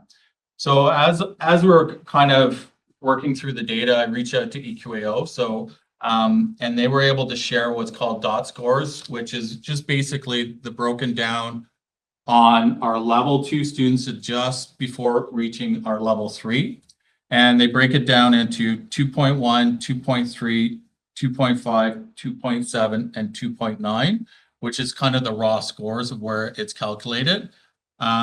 So we looked at that data too, to kind of say, see how close our kids were. And it really showed how near we were in literacy and math, like how close. So the next column below, when you're looking at the data, so I'll just focus on grade 3 reading. So 18 students fell in 2.1. In 2.3, we had 27 students. 2.5, we had 39. 2.7, we had 67. And 2.9, we had 66. So we had a total of 217 that fell in level 2 for reading. 61% of those 217 students were either at 2.7, 2.9. So again, digging through and working with EQAO to go a little bit deeper into the data really kind of showed how close we are, which also informs our practices when we're kind of rolling out. In grade 6 reading, 66% were at that 2.7 and 2.9. And then when we looked at grade 3 writing, 60% were at that 2.7 and 2.9 combined. And grade 6 writing, 64% in that 2.7, 2.9 combined. So in the chart that follows, the two comparisons is where we fell at. So the 65 represents where we landed on EQAO score. And if we were to combine and roll in the 2.7 and 2.9 in our overall, that would be the score to the right, would be at 80%. And then the next one for grade 6 would be at 75 and 91 for reading. And then the writing would be at 56 is where we achieved on Saturday, and 70 would be with our 2.7 and our 2.9 rolled into it. Looking at it as combined. And the same thing I included for combined for our writing as well for grade 6, 81 and 86. Any questions No, this isn't. Okay, Just Oh, I have a question. yeah, So I understand, I think what you're saying is these numbers might look lower because we have so many that are close on the high twos. But we didn't look at the dot scores for all of the other schools. Like, we don't know if the other schools who we're comparing ourselves to within the province, for example, who are getting in the province primary EQAO.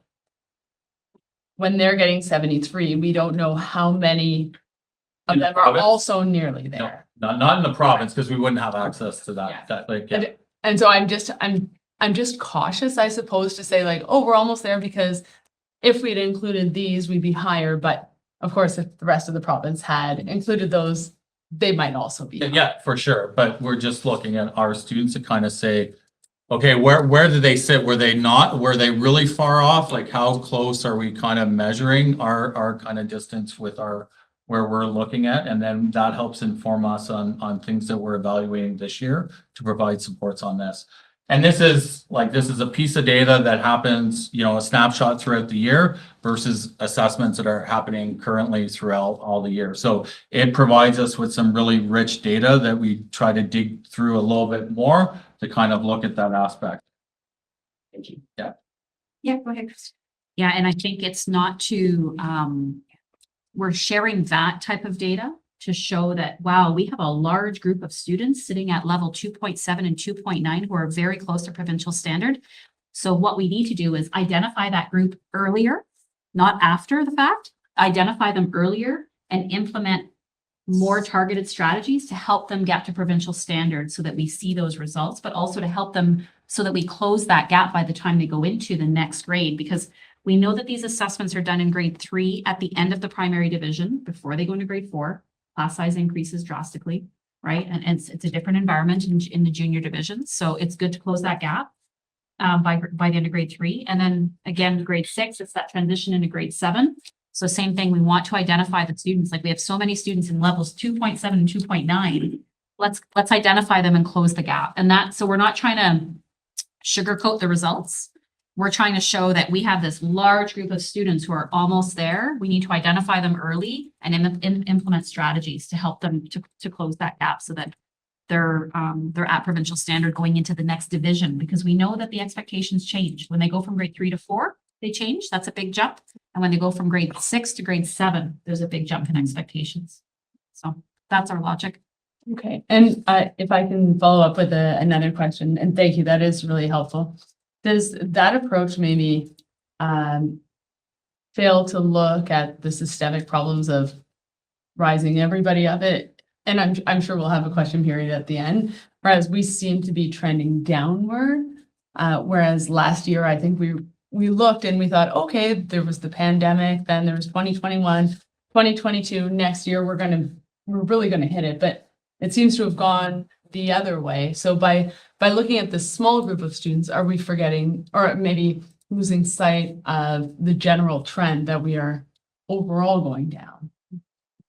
Would this school superintendent or program SOs like to respond, and then I can add in as well. Sure. And I think it goes along with when we have high expectations, all people, humanity rises to the expectations. So, another piece of data that we could certainly look at is how many of the students actually receive level 4. Looking at data in the past and looking at other school boards data, we know that, as an example, it's one thing to say, to just look at the data and say, as an example, a fictitious board that got 80% on, let's say, grade 3 reading. And so there could be a lot of pats on the backs for that. That's wonderful. But then to dig a little deeper, as Superintendent Cromwell said, how many actually achieved level 4? Or was it just level 3? So are we just teaching to level 3 or are we teaching to level 4? And likewise, as we mentioned about the students that are just at that level 2, like let's call it a C+, so are we able to move them? And if we're able to move them, we will therefore also be able to move the students that are, let's say, at the level 1s, right, the Ds. And that those strategies that we use to help those students move from the Cs to the Bs will also be very valuable for allowing the students that are in the Ds to the C. So everyone can move with that. But the other part as well is the level fours as well. By having high expectations for all, it goes to your point as well, that we raise the expectations for others too. So that would be one piece that I would add to it as well. But The other piece I would add is, our data shows that, the students who are receiving special education services, that there's a significant gap in their achievement, compared to students who do not have IEPs. And so that's another example of a specific group of students that we need to get better at in terms of supporting. And what I would say is there are strategies, teaching strategies that are needed by some and good for all. And so if I use, the example of the students with special education needs who are not yet achieving the provincial standard, they're going to need, and this will be even differentiated within that group. It's not it's not a one size fits all, but the strategies that will work for them are needed by them to achieve success, but they're going to be good for many students in the classroom. And I would say the same thing applies to the group of students that are in that 2.7, 2.9 range.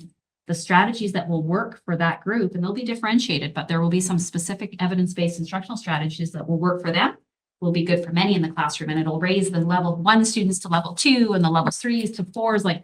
But we have to, sometimes you have to sort of focus on some students to get some impact, right? And yes, teachers focus on every single student and their next step and their learning.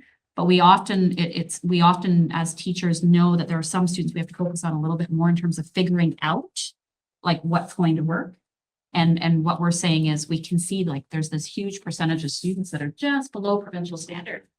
And so, let's try to figure out what's going to help, what's going to support them. And those strategies will probably work for many other students in the classroom. So that's some of the philosophy behind thinking. I think, and again, I'll hold the rest of my comments for the end, but is there room for introspection about what we did last year that we're not doing this year? Like, what have we been doing that instead of adding more, should we be examining what we're doing and whether or not that's contributing to a decrease or whether it's holding students back, why we're on a different trajectory than we were even just last year? And looking at some of the things we've done differently, like the de-streaming, the new approaches, like I worry about looking just at the students as opposed to looking at the picture of how we're approaching education as a whole and what we did differently from last year that might contribute to this. So maybe what I'll do is I'll let Superintendent Cronwall, because he hasn't presented that part of his report yet around next steps. So I'll let him present that section and then we'll talk about, like, we can answer that as well, just in case he's going And to. I'll just touch on one point on that is that EQAO is measuring the curriculum, right? So it is measuring that and how students are doing with the curriculum. So we do take that in consideration, right? It's not just that it's all the questions and all the things are pulled from our curriculum, right? And they've recently revamped the curriculum. So also when we're measuring that, it is based on the curriculum. So we are looking at that adjustment as we're looking on and how our students are working and learning through our curriculum as well. I just have a question where we are, currently, right? When you look at the numbers for the junior and for the grade 9s, they haven't changed really. With 35% in math, right? And 38. So, like if there was any, doesn't seem to be matter if you're in grade 6 or grade 9. We're just not doing very well. So my thing is that they don't understand EQAO and how to do it, how to do tests, that stress, it's like, I don't care, right? So I'm not going to really try hard because I don't think this is representative of, the marks that they're getting in the math classes, that they're in, right? Otherwise, like, I think that would have been brought forward to us, right? Like 65% of the, class failing kind of thing. And the other question, when you talk about, or just information, or we have people maybe, at 2.9, 2.7, how many do we have at like 3 or 3.1? Like just pass barely, just with a question or two, right? So they, as much as you think that you can bring these people up, or some people up, that'll raise our scores, but you can also go the other way where, those that did get into, barely into the 3s, you know, and in other bad days, like, you know, they could come down. So we bring up, you know, the ones in the twos, but the ones just in the threes, you know, come down. So we have the same numbers, you know, in the end. Right. So I think we need to also look at, you know, the 3.1s, the 3 point, I'm not sure what the measurement is, but you still have to look at those that just barely passed. And like what Scott had said, you know, how many do we have in the fours? You know, does it go from, you know, people like in the low threes to the high fours and nobody in between? I don't think so, but, you know, like I'm assuming it's spread out, but I don't know what so I think it's more questions than answers. And the thing is too, like I said at the beginning, it is a snapshot, right? In time, a moment in time, and it is a product that's doing it. So on the day-to-day classroom, when we're looking at triangulation of data, right, we're also looking at observations and conversations when we're working in math classes and different scenarios and setups than, you know, just working on the computer. So, you know, someone could be working through a question and a teacher can ask, like, can you show me how you do that? And they maybe ask a few clarifying questions and then they were able to demonstrate the learning, right? So in a classroom going through it, it's much different than, you know, looking at that. So we take this information to kind of gauge overall, but we also look at the things that we do day to day. And I'll talk later on just about, you know, our key priority schools. And so sometimes we look at a smaller sample size to really dig deeper on our practices and what we're doing instructional and things that we're implementing to go to see what their effect on. So the ministry, and I'll talk later just on next steps, is just about digital tools, right? So we have, you know, we're investing in Mathletics and Knowledge Hub, which are two programs that we've gotten through the ministry through digital tools. And we're monitoring and evaluating in some of our grade 9 classes, like how it's being used. And some of those things take a little bit of time for students to get used to it. But that is something that also, when we look at the program, it aligns up with how we deliver EQAO. And another thing in next steps we're looking at is really that prep time moving up, like how we're doing that, but also doing it in the context of what we're doing in a classroom to support that as well. So. So carry on. Yeah, no worries. So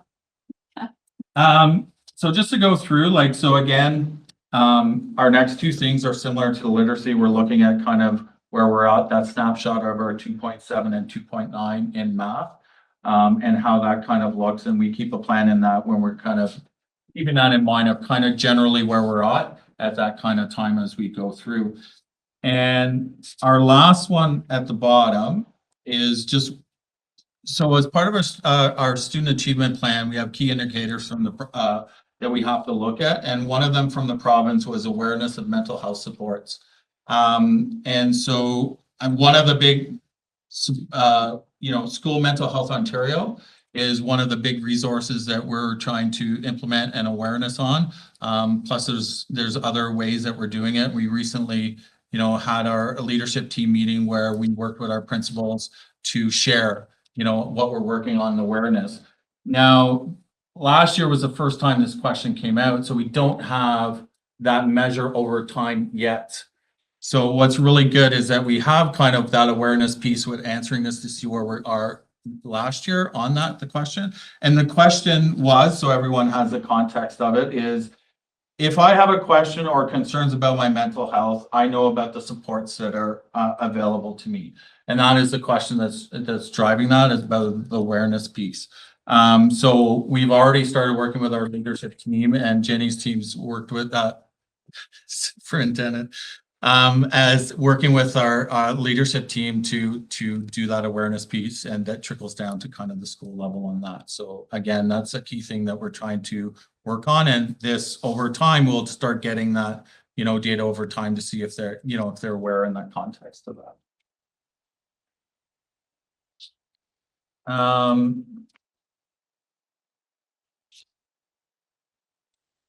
So also, last year, so the ministry identified priority schools for us. So I alluded to earlier, that's kind of narrowing down our focus, where we have supports that go in to work within those schools, not the whole school, because we would have had this year we have 3 math leads that go into our priority schools.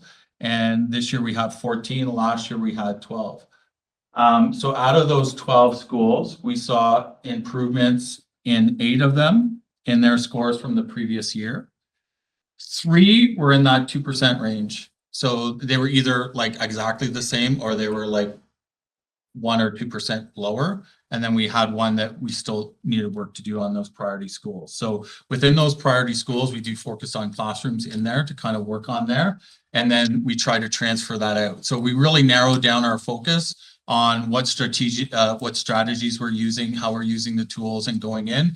Plus, we're working with the ministry. They provide professional development for us, what's current in research and evidence-based strategies that we're also bringing into the work that we focus in into those priority schools. And that gives us a smaller window. So sometimes we have to like narrow our focus and have a smaller slice so that we can really kind of evaluate, you know, what's going in the classroom, what's really working. You know, the ministry has their high impact instructional practices that are research-based, that we look at how that's working in the classroom.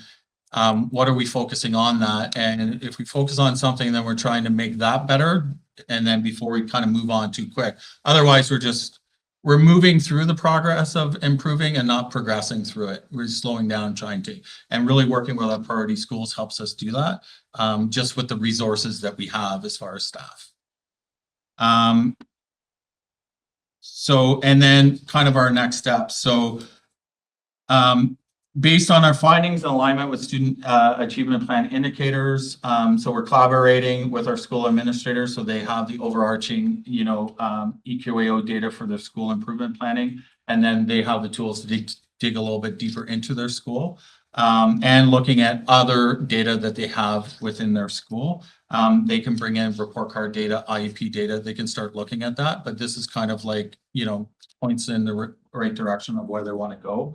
Another next steps is this year, because of PPM 160R, we are prioritizing early reading screeners funded by the ministry to catch support struggling readers. So that's another intervention that's coming through. So we're rolling, there's 2 things that are folding out. We're trying to get screeners done.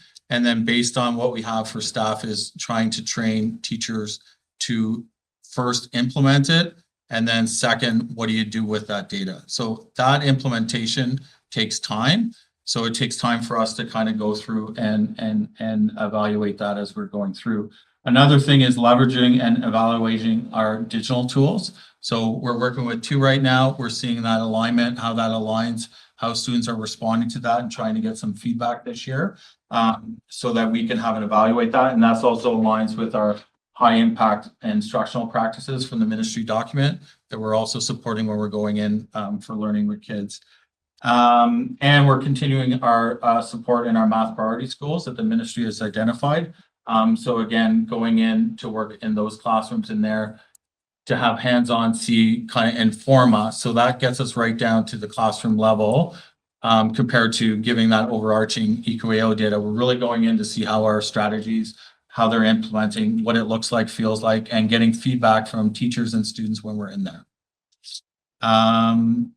Yeah, so as a system team, we do have, you know, 3 math facilitators, 2 elementary, 1 secondary. So within those 14 schools this year, trying to get in as much as we can with our principal of math to get in there to really dig a little bit deeper.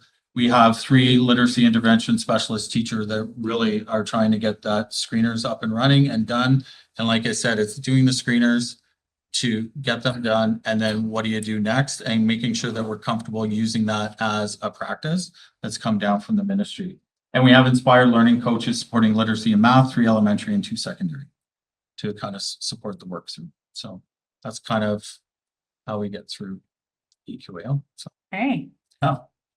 Questions, comments, wonderings about? We just have one brief one. Go ahead, Mike. I mean, since I've been a trustee, I've never heard, and I'm really pleased that I heard this, sort of that 2.7, 2.9 group. Mhm. So in some ways that's encouraging. I understand what fellow trustee Primo said, but we're not talking a matter of a lot of time, even if it's just several months or a few months to recognize that 2.7, 2.9, get that data. If they could just get in there with their toolkit a little earlier, that could be, you know, like low 3s. And I think that's the key. moving forward. And I do understand my fellow trustee also mentioning that, you know, on a good day, maybe if a student gets a 3.1, you could theoretically on an off day fall below that too. So statistics could be skewed, but I just think just a matter of a few months. It's a matter of taking that data as soon as you get it and just immediately trying to spearhead something. So anyway, enough rambling. Thank you. Grace, did you have a question? Sorry. Yeah, go ahead. Yeah, thank you. So something that I wanted to highlight, or something that I'm particularly concerned about, is that disparity in math ability that we see in junior and in grade 9 EQAO. Just because that gap seems to grow as students begin to advance in their high school careers. In conversations with students that I've had, I'm noticing that a lot of students, especially now in senior grades, have foundational skills that they haven't fully understood or learned previously in other years. And so now they're trying to simultaneously grasp new concepts that build on foundational skills, as well as learn those foundational skills that they were struggling with previously. Thanks, Grace. I appreciate your comments on that. I don't know if anybody has any responses. It's certainly something you're aware of, I'm sure. But appreciate your voice on that, Grace, very much. Any other questions or comments? Yes, go ahead, Kristen. Trustee Kaiser, Oh, go ahead go ahead. first. Okay, I'll ahead. speak at the end. go ahead, Dave. Okay, just in terms of a quick comment before I get to my point. So Trustee Gannett, years ago, we used to bring that was something administration brought up, is how close we were to getting those high 2s to 3. They didn't have the 2.3, 2.5, 2.7, but we had discussed that in the past. But anyway, I think my point is, my opinion is that, you know, whether you like or agree with EQAO testing, it is what the Ministry of Education has put out there to measure board success in terms of comparing what they're doing versus other similar boards or others, you know, the grade 3 and grade 6 classes across the province. And it's to be a barometer of and a measure of success to a certain extent. And again, you know, I'm not saying I'm 100% behind what they're trying to do, but I do understand the purpose of measuring. And I think what bothers me a little bit is that, you know, it seems like overall the trend is we're going backwards, we're going down. And so to me, that's discerning, because, you know, I feel like maybe we need to put a little more emphasis on the academic part of where we promote the classroom with some of those students who are at the 2.7, 2.9. And I'm not sure. I know the previous chair of the board, he certainly had some opinions about, you know, the lack of academic promotion to our students in our system compared to our sister board. I'm not saying I know if that's true or not, but I do believe that the results that we're seeing, and, you know, I'm not trying to say that I'm criticizing administration. I know that they're working hard and they do a lot of great things for the students in our classrooms, but the results don't lie. They tell a story. And, you know, statistics, certainly one of the best courses I took in university, and you can manipulate statistics all you want. But I think that at the end of the day, you know, I'm disappointed with the board's results in terms of where we're trending. We've always talked about plans of action to try to increase the results of our scores. You know, next year we used to look at the cohort. How did the grade 3 class then do when they got to grade 6? There used to be things like that to identify whether or not that cohort was improving, and whether the plans of action we were putting in place with administration were actually helping the students go from 2.7 to 3.3 or whatever it is. And so I feel like we need to address some of those things in terms of whatever the plan is moving forward. And I feel that, you know, that we need to promote a little bit more the academic side of what we do in the classroom for those students that are very close to hitting that level 3 and 4, because that's what the ministry says we're supposed to be. We're supposed to be at a certain percentage at level 3 and level 4, and that's what we need to work toward, not taking away anything else we do. And that might somewhere down the road mean some difficult decisions. But I go back to my main point: is this is the barometer, this is the measuring stick, and I don't see us heading in the right direction at this particular point in time. Don't have all the answers as to why, but I do think it needs to be something that's on the minds of this board, is to improve those results or stop the trending in the negative. Yeah, thanks, Dave. Appreciate your comments for sure. You've got lots of experience and with other years of EQAO, so it is a challenge, that's for certain. Jody, and then we'll come back to Kristen. Thank you. Yes, I think Trustee Kaiser summarized a lot of how I felt with regard to the trending. I recognize that the EQAO is a measure of the curriculum, and I think that's a point well made. And also of the test taking ability, as my fellow trustee said. And it's also a measure of the test, is it testing a section of our society, and we have different sections. However, many other schools in the province are going to be more multicultural, and the administration may be less familiar with the children than we are with with our rural board. So it seems that we have some opportunities of places we could be thriving, because we have a very small board, and we know a lot of the kids, and we can kind of tailor learning. And so I think if it's a measure of the curriculum, I need to brainstorm how we implement the curriculum, because maybe what this is showing us is that the curriculum that's meant for, downtown Toronto kids isn't necessarily the best one, isn't showing off our strengths the way that we could be. So that's one thought that I had.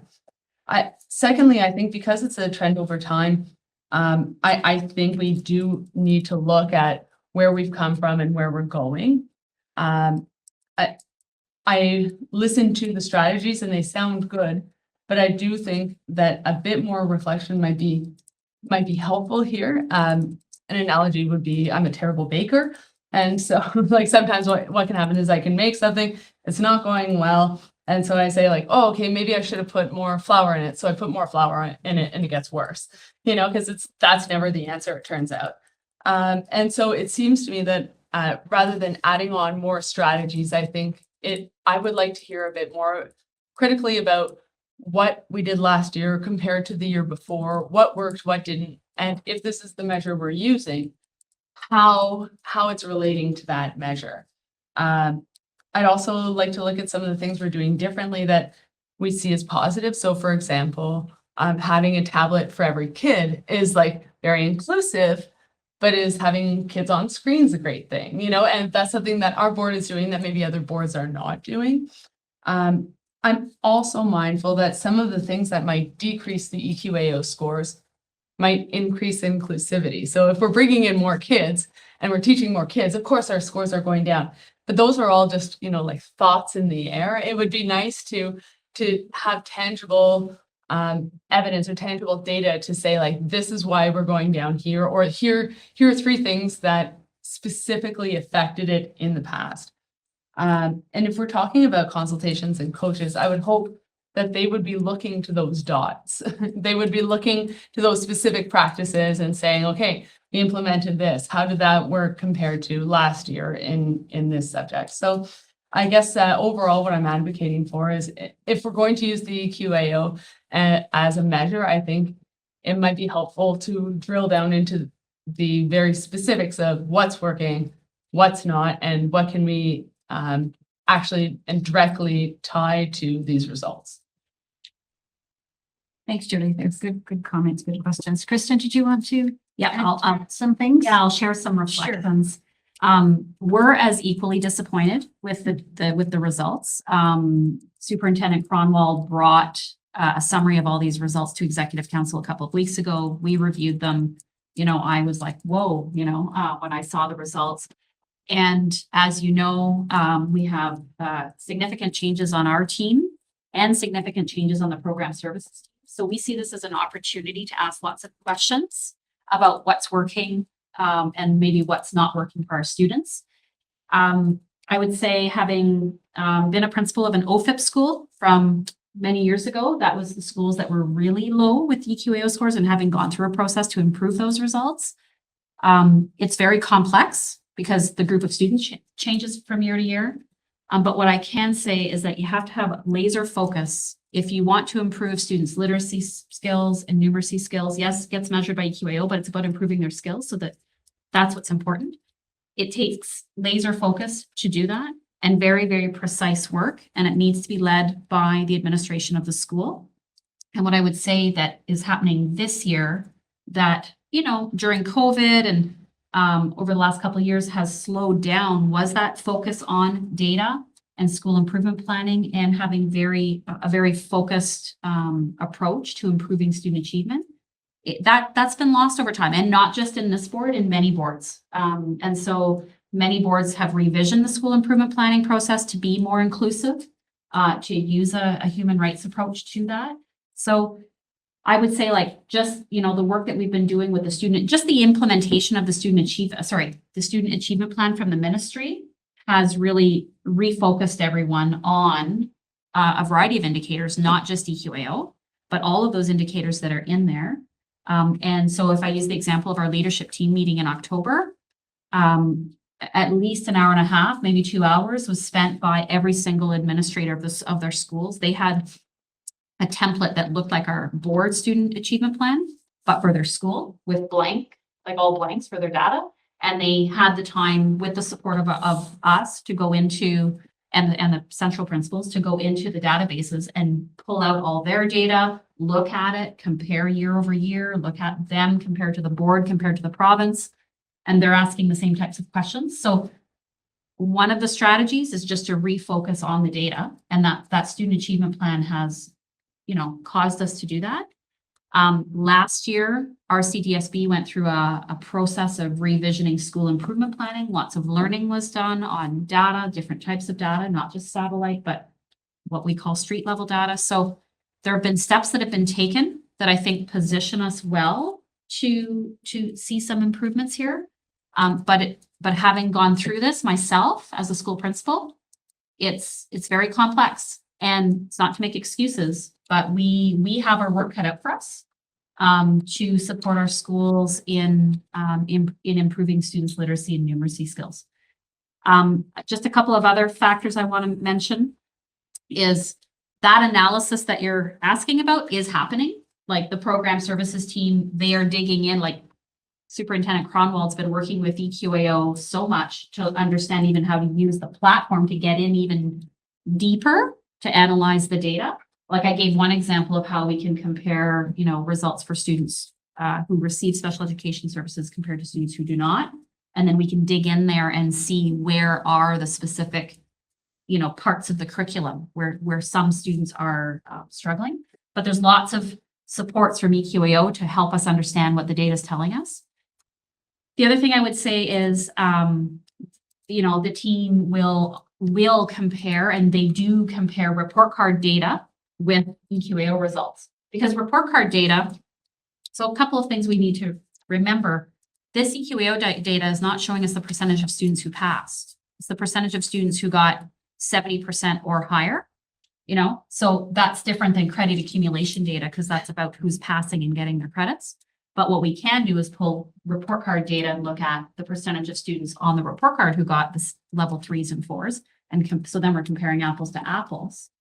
And what we often do find is there's a difference, because with report card data, we have the observations, the conversations, we have the conferencing that happens. We have, you know, like lots of supports in the classroom that the students don't have on a standardized assessment. So, you know, there's often, we do see some discrepancies, but they do that analysis because they want to see, we want to see our EQAO results go up, because I agree with Trustee Kaiser. It is one measure of success, and it's in that SAP. It's, you know, it's one of the 17, I think, indicators that's in there.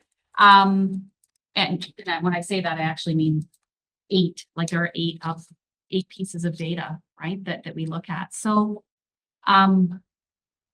so there are lots of steps happening behind the scenes. At the end of the day, what we need to bring to you is improved results. And so, you know, we've got a kind of a new team here, relatively new program services team. We have our work cut out for us. And like, I'm not sugarcoating that, and I can't even make any promises. But what I can say is we're going to work together, and we have already started down the road, even last year, with the Math Achievement Action Plan and the priority schools, and Superintendent Cronwald shared some data around that, like, you know, that 8 of the schools made improvements in math. Well, then that means that for those 8 schools, whatever we were doing, so we need to find out, okay, what did they do that worked for, those students? And then is that something we can extrapolate to other schools? So that's the work of the team. And I know I've said a lot, but I just wanted to sort of take your comments and say, we share the same concerns. And we are working at improving students' literacy and numeracy skills, because ultimately that's what we want, is for them to be successful. I always say this, it's the same thing with graduation rates. It's not about the numbers.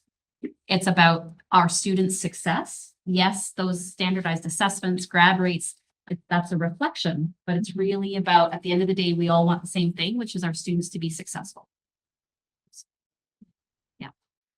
Okay, I think perhaps just recognizing time, we should move on, but I really appreciate bringing the information, helping us kind of get our head around it. I think there's been some good discussion, good questions.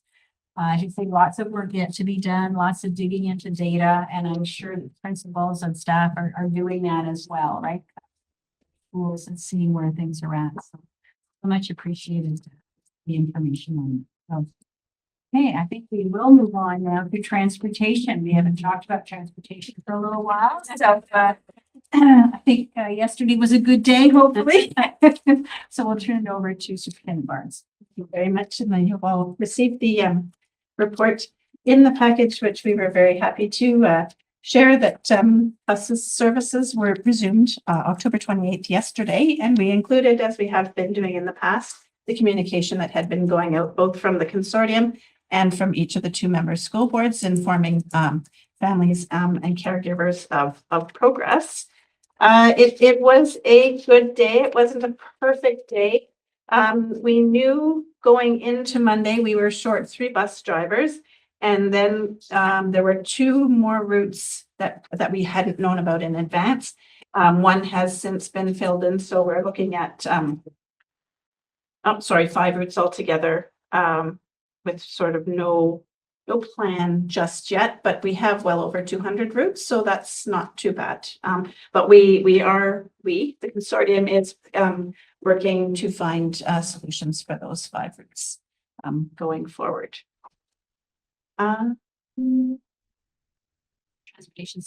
Transportation subsidy, yes. A great opportunity to share a little explanation on the wording that we chose. We chose the word subsidy because we recognize that families were impacted in many different ways because of this transportation disruption. And so we didn't want to suggest that we were by any means compensating people for the impact that they were feeling, but we were recognizing that it's had quite an impact across the board. And so we leaned on practices of other boards who found themselves in similar areas, just making use of a kilometer rate and then a dollar value. The subsidy will be open throughout the entire year.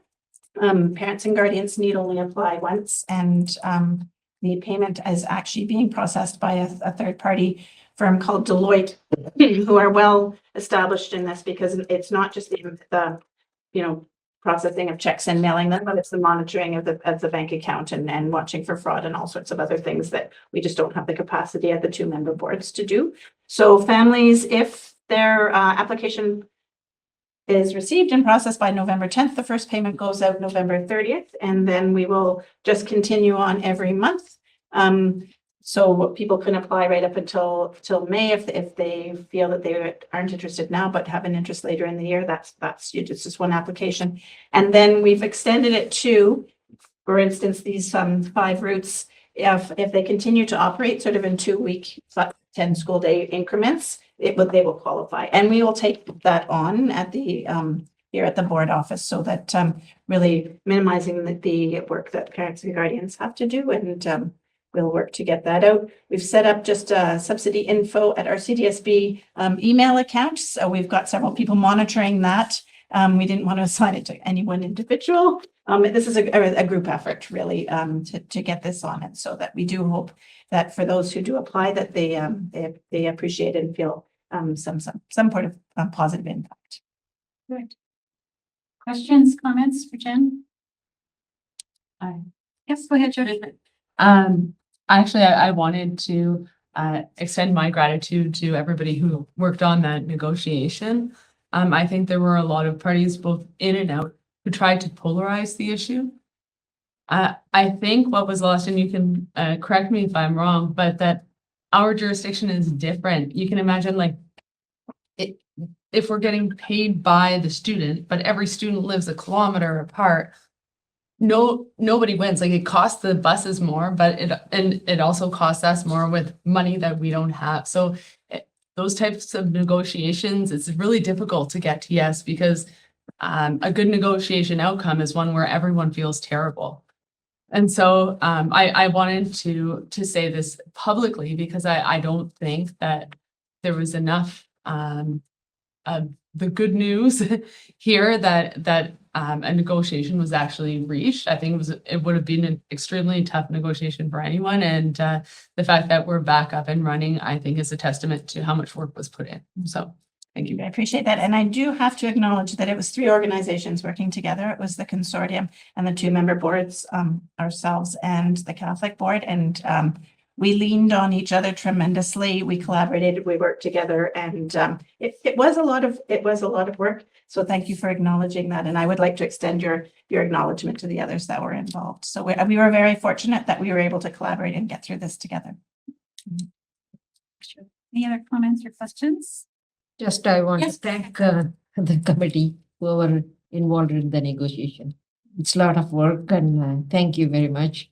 And from parents and everywhere, a lot of negative comments and still you're all working together and made this happen. Thank you for all the effort. Yeah. It's nice to be able to say that that's checked off for us. It was 5 months, I have to say, of, when we really dug in, and I'm looking at Kristen and her counterpart, Mark Searson, the 2 directors actually joined us. They thought they were just going to tell a story, but they ended up sitting with us for the rest of the week. And we really couldn't have done it without them. We really appreciated the support we received and from all of you around the table as well. Thank you. Working together did work, right? And Mhm. really the support you had from each other, I think was Oh, so definitely. important. And the cooperation between the 2 boards was pretty amazing too. So much appreciated for sure. Okay, if there aren't any questions or comments, we'll move on. And I think we are now moving into closed session for a couple of items, if I'm correct, am I in the right spot here? So I do need a mover and a seconder to move us into closed session, please. Carthy, thank you. And do I have a seconder? Leo, thank you very much. All in favor of moving into closed? And that is carried. Thank you. Oh, my people.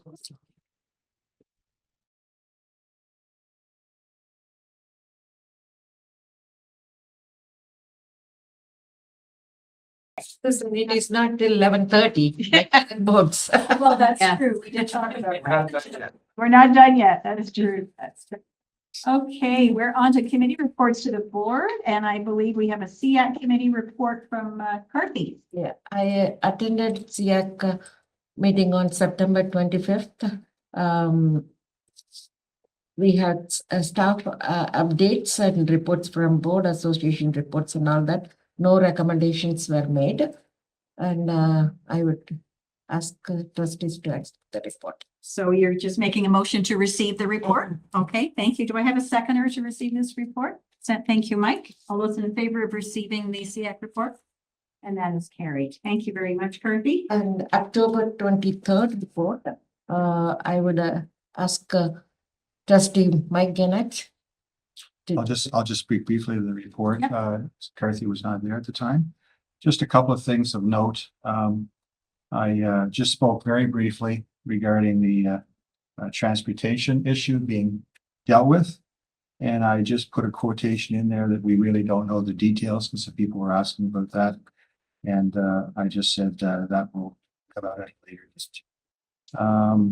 I noted that on October 22nd, a letter to the families regarding transportation subsidy that I read thoroughly, thought it was very, very well done, and everyone agreed with me. I also did some reading up on a national school food fund program from the government of Canada, federal, and there's been several provinces that have already adopted it. Ontario isn't there yet, but they are optimistic that they're getting closer.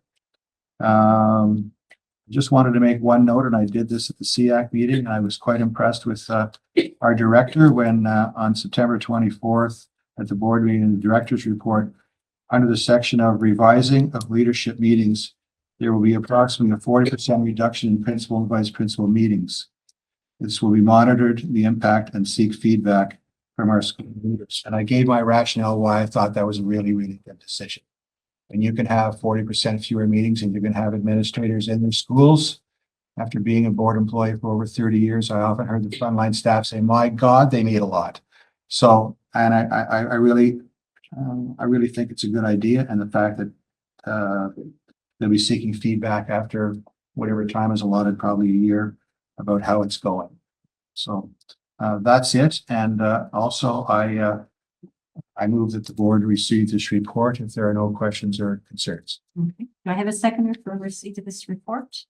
Jody, thank you very much. All those in favor of receiving this report? And that's carried. Thank you. Grace is back. That's great. Thank you. Okay, Program and Student Achievement Committee meeting. Trustee Gannett, I guess that's yours as well. Yes, If you don't mind, for the 8th. not a problem. On this one, okay. We did secondary technological studies, classroom update, and Scott Nickel was the writer of this report.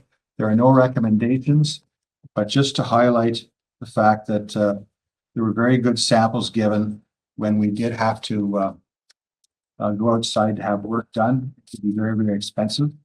And also for next steps, post for a temporary millwright position. Number 2, review requests for quotations, RFQs, and applicants to posting, and continue to communicate with other school boards about their practice. And it was a very concise report, well written. I do thank Scott for writing it, and there were no recommendations made. So again, I move that we receive this report. Thank you, Mike. So we have a motion to receive the Program and Student Achievement report. Do we have a second? Thank you, Carthy. All those in favor of receiving this report? And that is carried as well.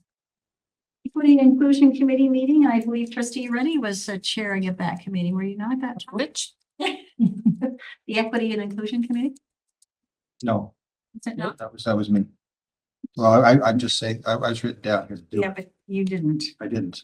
No, My laptop battery died. that's okay. Not to worry. Would you like to read that? Sure. Perfect. Thank you. We met on Tuesday, October 8th, to discuss the following items: the review of the Student Support Fund. There are no recommendations from that meeting. Okay. Accepted the report.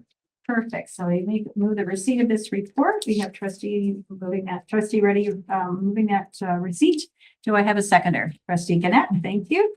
All those in favor of receiving this report, and that is carried. Good. Oh, good. Well done.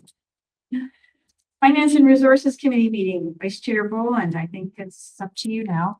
Thank you. So much pressure. The Finance and Resources Committee met on Tuesday, October 8th, 2024, to discuss the following 3 items. Number 1, transportation update. I'm happy to say that it's okay. Number 2, staffing and enrollment update for 2024-25 report. And lastly, the trustee honorarium report, where everybody gets $20.16 or something per person per year. So no recommendations were made. I move that the board receives this report. Thank you, Trustee Boland. Do I have a seconder to receive this report? Trustee Doherty. Thank you very much. All those in favor of receiving this report? That's carried. Indigenous Education Advisory Committee. Trustee Reddy, do you have a verbal report on the meeting on the 24th or not? No, that was postponed. Oh, that was postponed. 50% of the people couldn't attend. Okay. All right. So we'll look forward to hearing more the next time. Yeah, thank you. Okay, Peer Involvement Committee, Trustee Kaiser was going to give this report, but he's had to leave.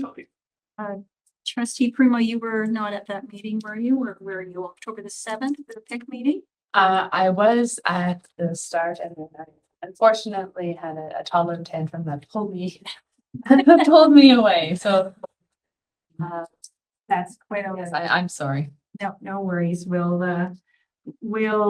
get that report perhaps at the next meeting as well. Not a problem. Okay, great. Thank you for that. On to updates and trustee Regimani, if you could give us a little bit of an update on OPSPA, on the Yeah. Ontario Public School Board Association, that'd be great. So September 27th and 28th, there was a meeting held in Toronto for APSPA Board of Directors. The annual operation, it's a 2-day meeting. I'm not going to elaborate everything, just give the highlights. Good idea. So popular. For that. Forward the email summary of the meeting, and the highlight was annual operational plan was discussed, and government and public affairs, local government week, that was discussed. And then legislative updates, one is code of conduct and an integrity commission led the investigation that was discussed at trustee honoria, and the electronic meetings and meeting attendance, that was the highlight. There were different options discussed. What if this happened, how they are going to address, so many different options were discussed.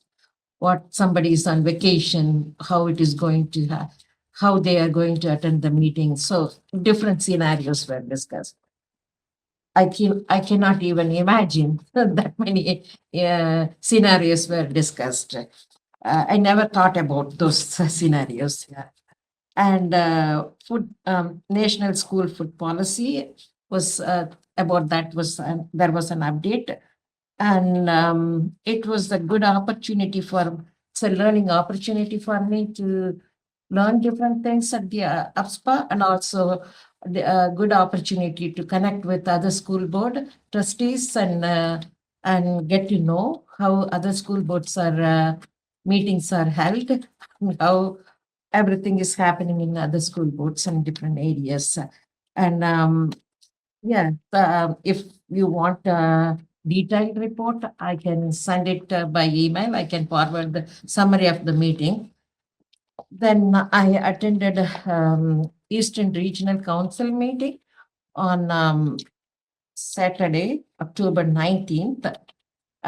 It was a foggy day, but still I drove home, and it was a good meeting. And there were 3 questions were discussed about update from each board was asked. One is the feedback for cell phone and vaping policy implementation. It was positive feedback from everybody, and same as ours, and also some about vaping. We all need some kind of education for the students regarding that. And the highlight was best practice that you use at your board meetings. That was the highlight. And so we happened to hear how different board meetings at the different boards were held, and some were going up to 11:30. That's what. And we should give credit to Susan to keep everybody. So we are not here till 11:30. And then share another item of your choice. That was one of the updated they requested. I talked about our school busing situation, and also in the ASPA also they discussed about the Renfrew County School Board busing situation. The pointed out, because we are dealing with so many different small busing companies, that's the reason instead of one big company, then it is easy because of the rural area, we have to deal with so many of them. So, and then the funding model were discussed and all those things. And so in the October 19th meeting, I about our school board trustee meetings, I updated. I wanted to bring it here. Can I, Susan, whatever I said there? And so being a new trustee in this board, whatever I observed, I updated on behalf of our board. I said our trustees have governance mindset, and we all focus on governance. We are governing body. We understand we are governing body. We are not administrators. We are student focused and student achievement and wellness. We don't deviate in our decision making for students' wellness. And also policies are based on data and evidence, not whatever we like type of thing. And our governance culture, commitment to good governance, that is what I see.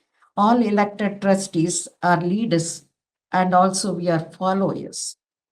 And when I said board chair is the spokesperson for the issues, and we all we agree on unity of purpose. As a trustee, we understand the board success is our success, and positive forward thinking culture, I see, and board responsibilities, strategic directions, and related outcomes we focus on. Ongoing policy development and approvals, we are working on that, Stewardship and support for the work of the district, transparency and accountability, we see here, and community leadership, I see that. Strategic goal-driven agenda. And also I highlighted trustees took the training, how to be a trustee, meaning governing bodies, and also staff were taking training how to be a report so that trustees can ask the proper questions to them. So these were my updates for our school board to the regional meeting. Thank you, Carthy. And everybody wanted to be on our board after that. right? Yes. Want to be. We all want to be on your board. Yes, and I told in the meeting, we should give credit to Susan. She keeps everybody in line and also Second that. positive way. Yeah, I'm not saying negative. And we conduct ourselves very professional way, not like slapping somebody's hand or when I heard the stories, trustees were very aggressive and playing politics and who wins that type of thing. That's not happening here. I'm so glad we all work together for the student success and for students' well-being. And I'm happy to be part of this school board. Thank you very much, Carthy. I agree. That's always the one advantage of meeting with other boards, right? Is you learn to appreciate how lucky we are here, that we're all here for the right reasons and we don't do silly stuff that some other boards do. So much appreciated. So thank you, Carthy. Thank you for that. It was a good meeting. I think we had a good number of people there. We had some really good professional development in the morning around smudging and Indigenous working with regards to how to improve your territorial acknowledgement, kind of how to actually make that more meaningful. So I know I need to work on that. I think we probably all do. So I think that was very helpful as well. So thank you for that. This update, I don't have anything remarkable there. I know you've already heard a little bit about it. It's in the report. I just highlighted, the transportation piece. It's wonderful to have that under our belts. The PA day on the 11th was wonderful. Just great to hear the speaker, but also to hear the buzz amongst the staff. I did want to mention and remind people that we will be working on our strategic plan early in the new year. So I'm hoping everybody stay tuned for that. And then just a comment about the October the 19th meeting as well. So you can read that at your leisure. We will be hosting the regional meeting in April here somewhere. So we'll have to decide where and what we want to highlight or anyway, how we want to focus that. We've got lots of time. That'll be kind of fun as well. And Grace, I know that you're on board there with us and hopefully you could give us a student trustee update. Yeah, of course. So this past month, Sydney and I had our first student senate meeting, as mentioned, and it was a really great meeting with all of our new senators. We're very sure to have a productive year and hopefully finalize some of our pillars, which I know that we have sort of ideas in draft for. Notably, in our meeting, we discussed student senate orientation, getting all of our new senators situated. We gave feedback to Director Nimi about PPM 128, where we discussed the importance of education in vaping and social media usage in schools. We also spoke to Justin Jeffrey from the RCJTC about the Transportation Consortium and how it has come to be. And finally, we discussed AI use in schools with Superintendent Nickel and Principal Rakowski.